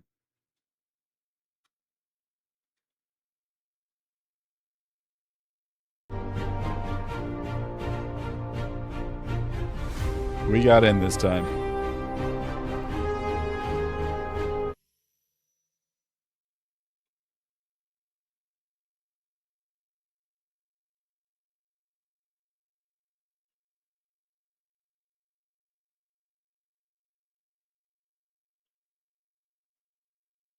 Oh, but that could have. I understand what he was saying in context, but that could have been worded so much differently. 100% agree. 100% agree.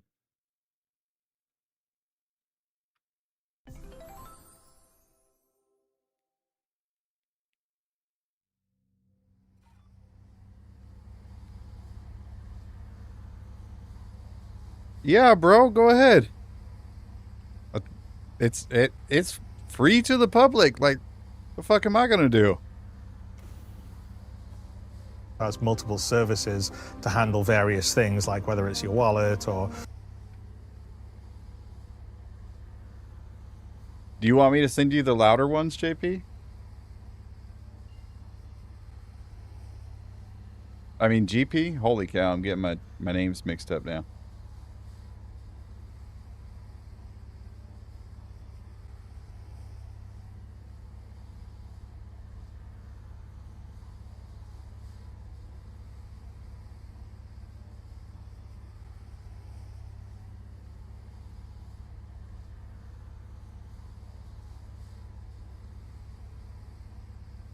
There you go.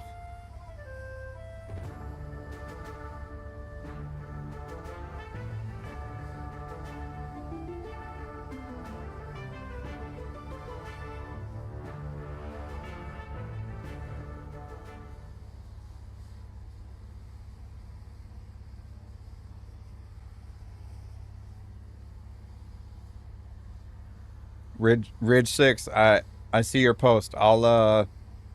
I'll look at that in a you know what? I'll look at that after stream and I will contribute to that.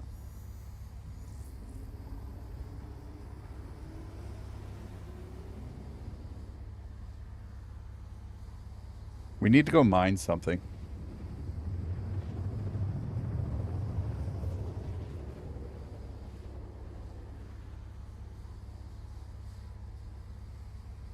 Why?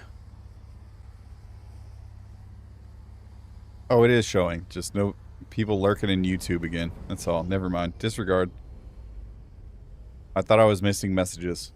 I am not. Hey, it's the Good Times Temple. Is that new? Or have I just never seen the Good Time Temple?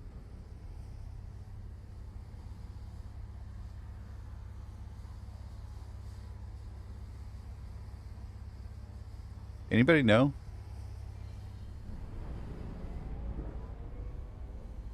$70.80. Oh, you know what? I need...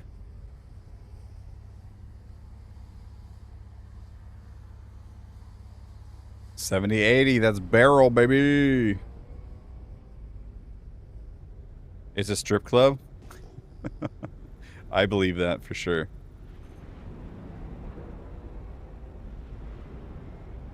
Is there a mining Discord that helps out fellow miners? You can, I would say, join El Guapo's Discord. There's usually a lot of people online, generally all throughout the day in El Guapo's Discord.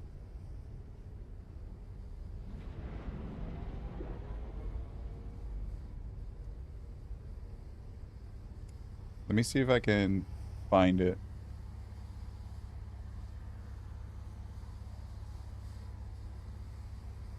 I mean, I can find it. I just gotta find the link.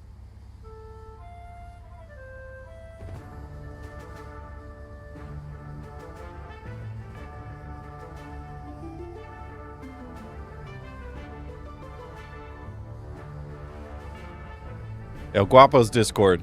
It's a Discord filled with miners. Like, people who break rocks, not like underage people. 547. Has multiple services to handle various things, like whether it's your wallet or... I clarified.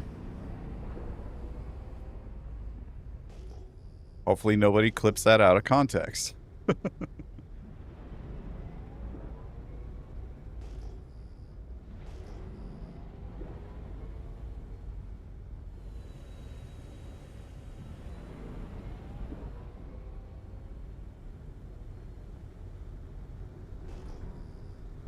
Well, I also need copper, which is copper and iron, which is another reason I came to Walla.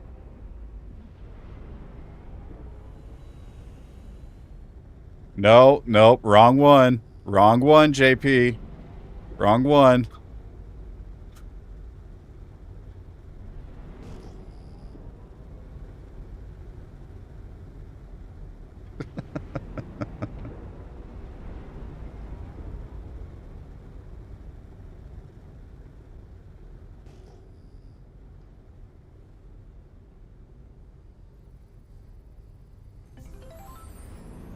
That's 677? Yep.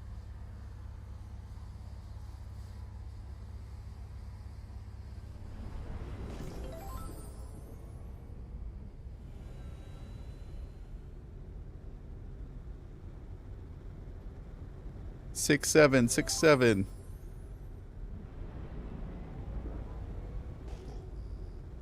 Oh man. What a time to be alive.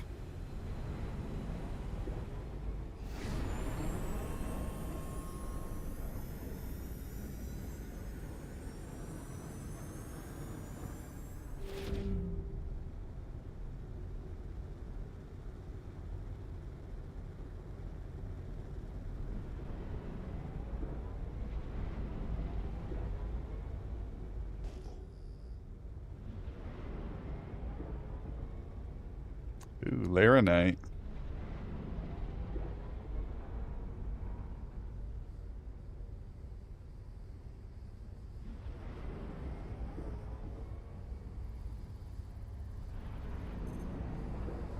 What is my purpose? You passed butter.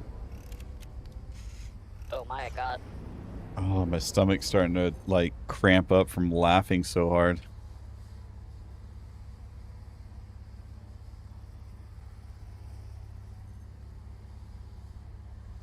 Just keep on swimming like Dory. We're just going to keep on swimming.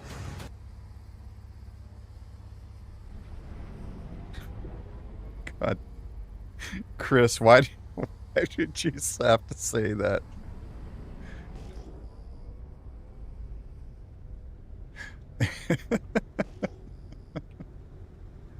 Oh, man, Chris.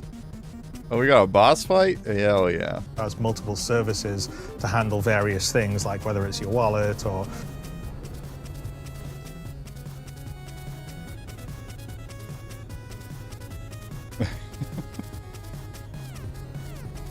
Whether it's like... I can't.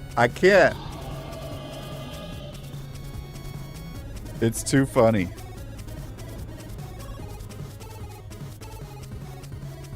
He tried his best, boss. He did try his best. That is factual.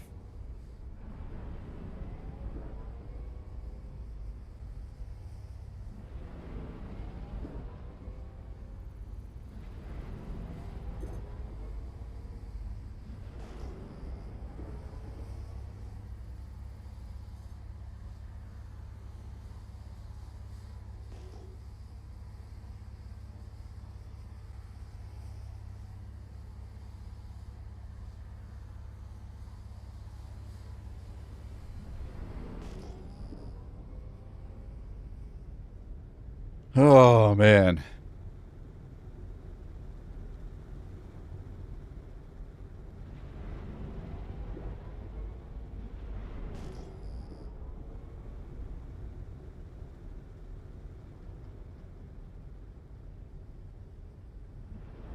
Yeah, you would think. I'm new to the whole sea. If I collect multi-contracts, can they all be delivered with auto-unloading? I tried in Pyro last night, and it wouldn't complete. So it's a new patch today, Ricona. And in today's patch, you should be able to collect multiple contracts and turn them in with the whole sea. So we are in the 4.10 patch now. In the 4.9 patch, the whole sea was not working properly.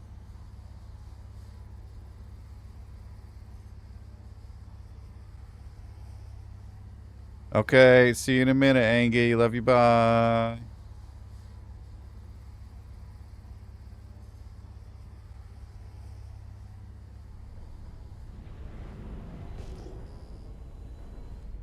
They knew what they were doing.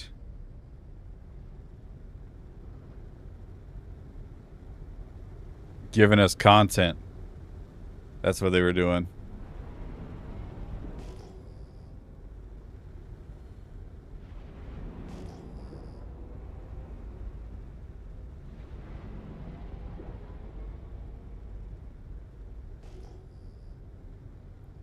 Yeah, that was a problem before as well.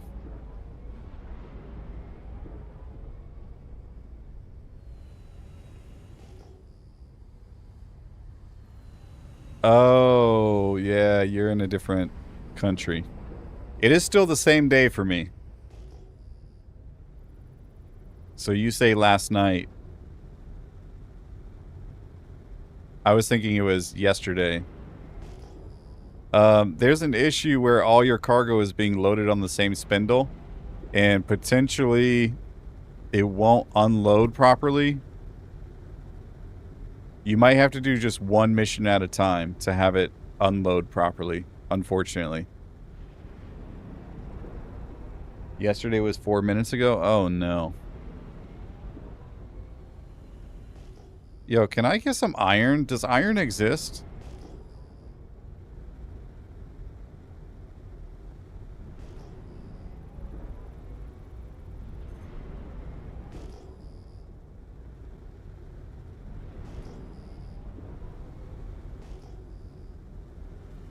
We got barrel. Well, I came to Walla for barrel. What?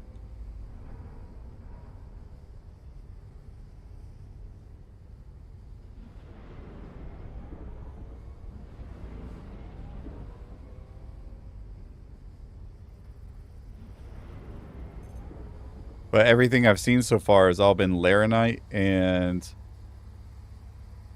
laranite barrel and gemstones. Should we take that?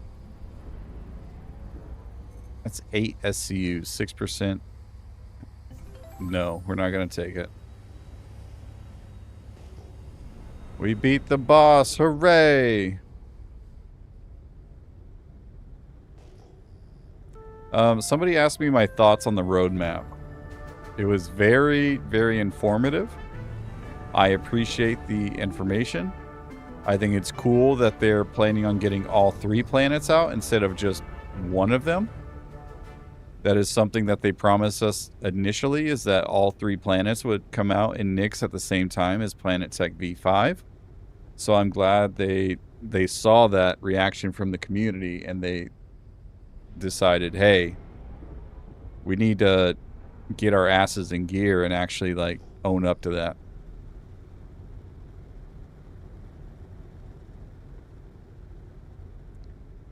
Yeah, I don't want to test it now.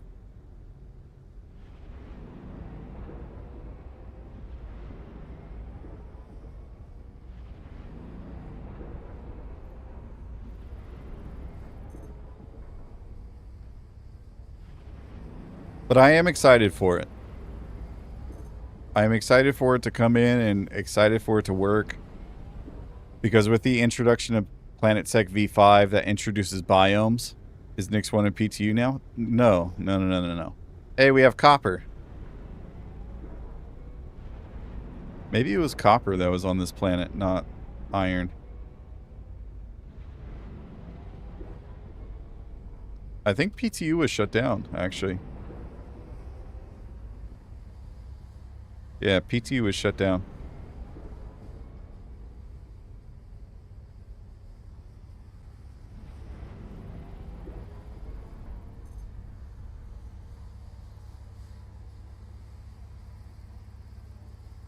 Oh, I was looking at the wrong one.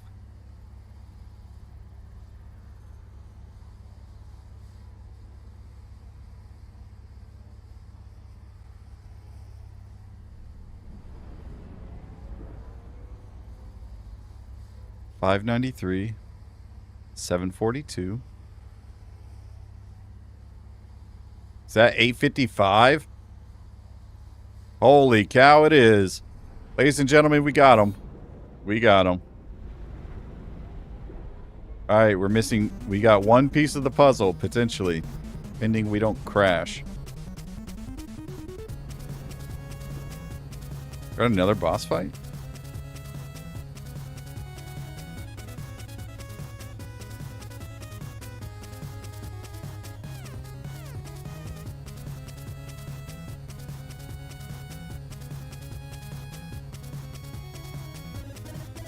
All right, so we got 0% resistance, 26 instability, 27k in mass.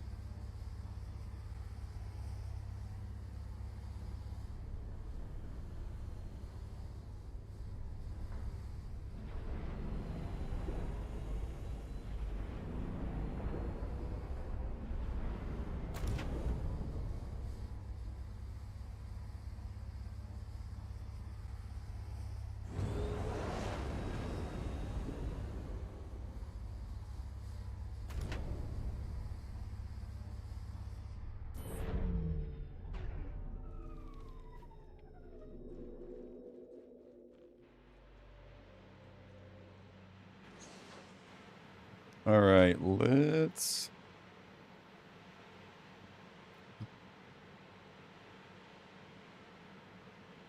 Charge window rate. Let's throw an Okunis on there.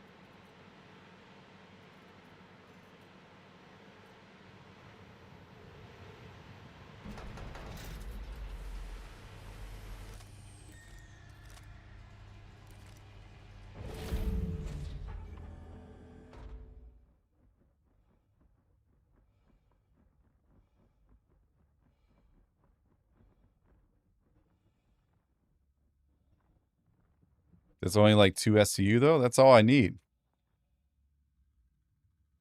That is all I need is just 2 SCU.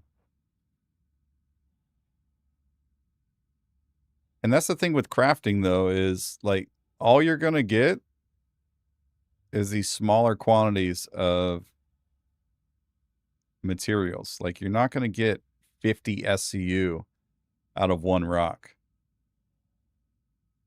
It's not like the good old days. That doesn't look good.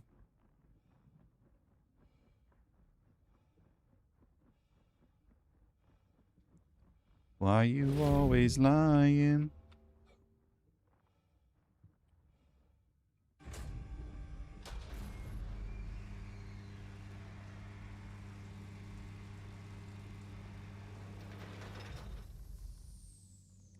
Oh, my Star Citizen music.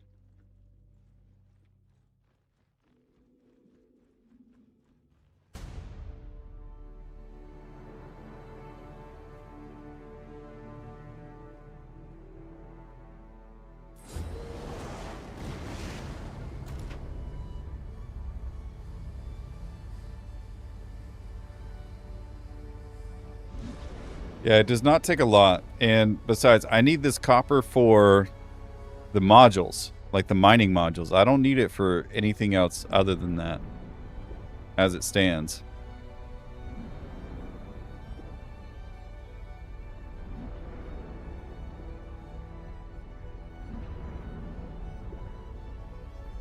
Oh, that should be good.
Oh, yeah, baby.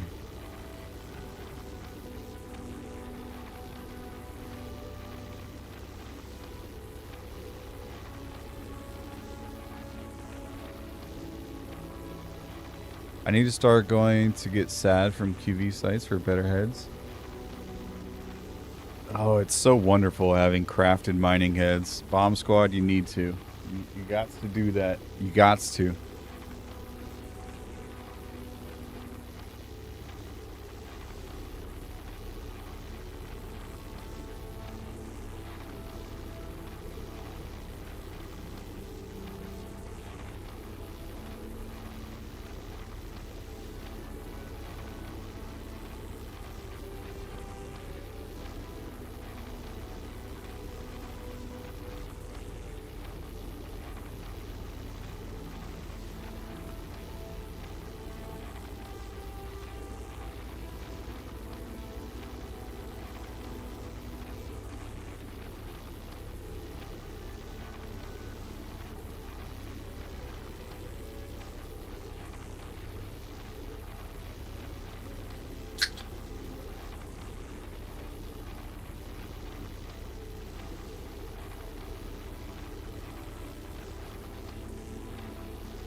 Let's turn that off.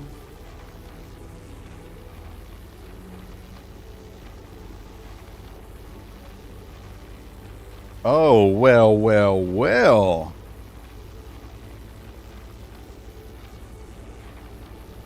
I'm going to crack this rock. And I kind of feel bad. Why? Hold up.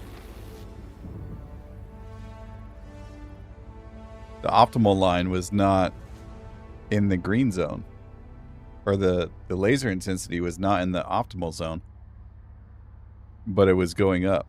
I don't understand. Anyways, I'm gonna finish cracking this rock, and then I'm gonna raid out to a friend of mine, a friend of all of us, really, because I usually don't see him on at this time. But he is. So I want to show him some love because I love him.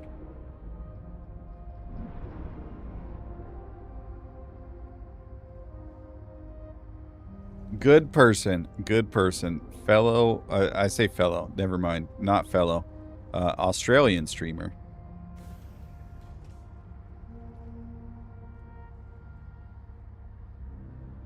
I feel like in my heart, though, I would make a good Australian. How goes the patch so far? It's had its ups and downs. Started out good. Somewhere in the middle, ended up like crap. But also, it's the middle of the night in most of the United States, where majority of the player base is, and so servers have calmed down drastically. So it's been quite stable. It's interesting because, as I was telling chat earlier, Hansy, that the server FPS is sitting at like anywhere between 20 to 30. And generally things react pretty well or pretty quickly. Like if you pull out one weapon, it'll pull out your like secondary weapon if you press 2 immediately, but then like it'll desync and put your first weapon back on and blah blah blah.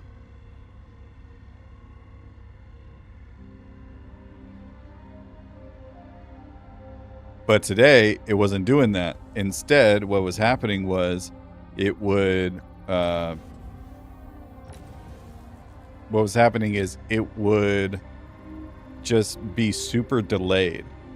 And so, like, you would switch to your... Say you had your primary weapon out and you switch to your secondary, which is your max lift. It would take, like, 10 to 15 seconds to actually pull out your max lift. Some servers were better than others, but... I will say, I don't think I've had a problem today so far with, like, using that example with my weapons just switching back and forth. But there's definitely some kind of lag going on. I'm not quite sure what it is.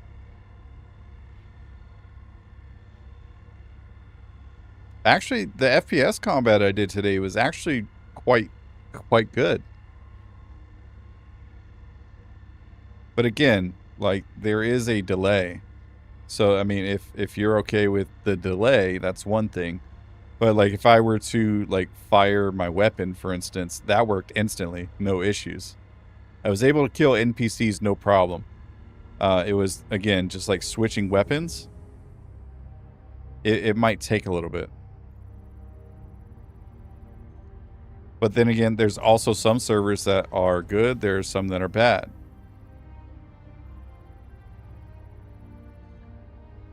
Like, I tried to join a buddy earlier, and I got an infinite loading screen.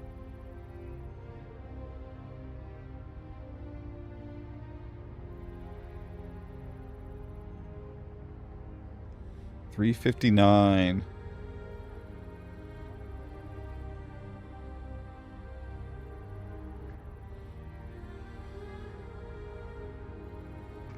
Where is all the 855 copper? Is it up here?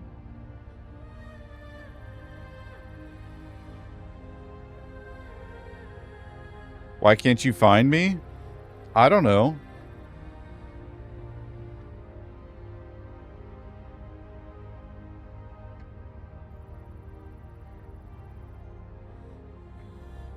Ship loadouts did persist, so if you claim your insured loadout, you should be good.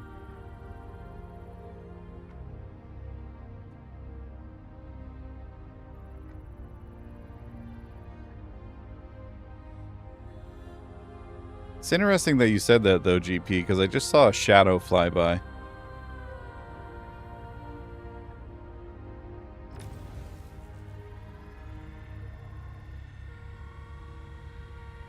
DP Wid, what's up, brother? Welcome in. Good to see you.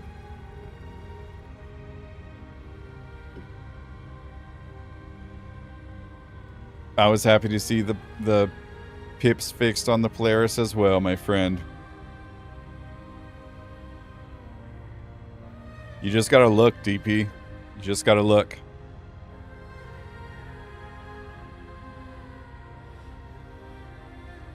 For this particular rock, I think we were looking around for like, what, 10, 15 minutes, boys?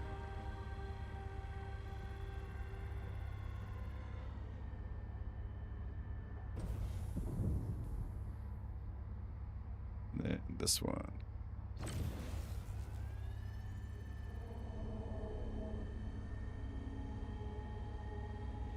Oh no. I don't want you getting mixed up with the other people. Or with the other rocks.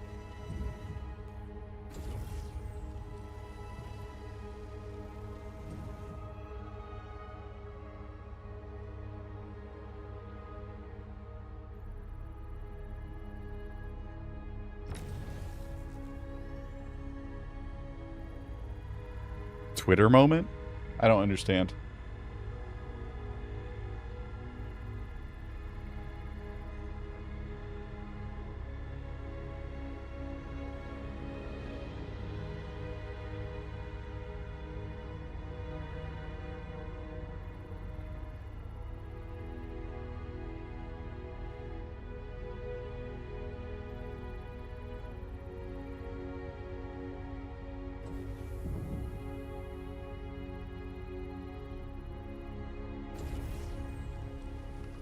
Yeah, I was talking to the copper that I'm mining. Sometimes you gotta sweet talk your rocks, okay? You gotta let them know that you care for them and you're gonna put them to good use.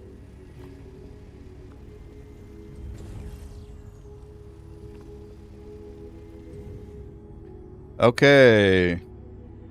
Big money, big money. We got 2 SCU of copper, 855 copper. All right, ladies and gentlemen, I need to call it a night. I'm probably going to be mining for a little bit longer, probably like 30 minutes. Yeah, probably like 30 minutes, but I am going to hand the stream off to Mr. Indecent Gaming.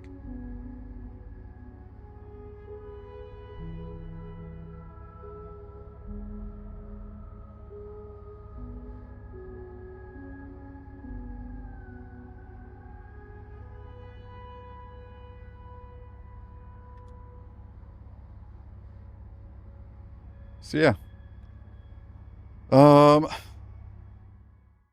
Chat, everybody, thank you for stopping by and watching the stream. I appreciate it. Thanks for the support. Everybody, Queen, thank you for the raid. Tweeds, thank you for the raid. I know y'all probably aren't here anymore. Mia, good night. Good to see you. Gameplay Patriot, good to see you. Bomb Squad, good to see you. Everybody else that's in chat not saying anything and lurking, but you're like doing something in Star Citizen or whatever, good to see you. Make sure to hit all those links over there that JP's spamming in the chat for Toby Gaming, Toby Eye Tracker, for Beam Eye Tracker, Pigeon Spaceport, and Comfort. Wonderful partners. If you need a new blanket, check out Comfort. They got a huge discount code in the chat if you use my link. And then, last but not least, check out my merch, SC Haulers merch. We got hoodies, we got mugs, we got beanies, we got hats, all sorts of stuff. It's crazy. I love it. I love it. The quality is so good. Fourth Wall does so good on that. Anyways, we're going to raid out now. Everybody, thank you for stopping by. I'm Saxon Y with SC Haulers, and we will see you at the next haul. Love you. Bye.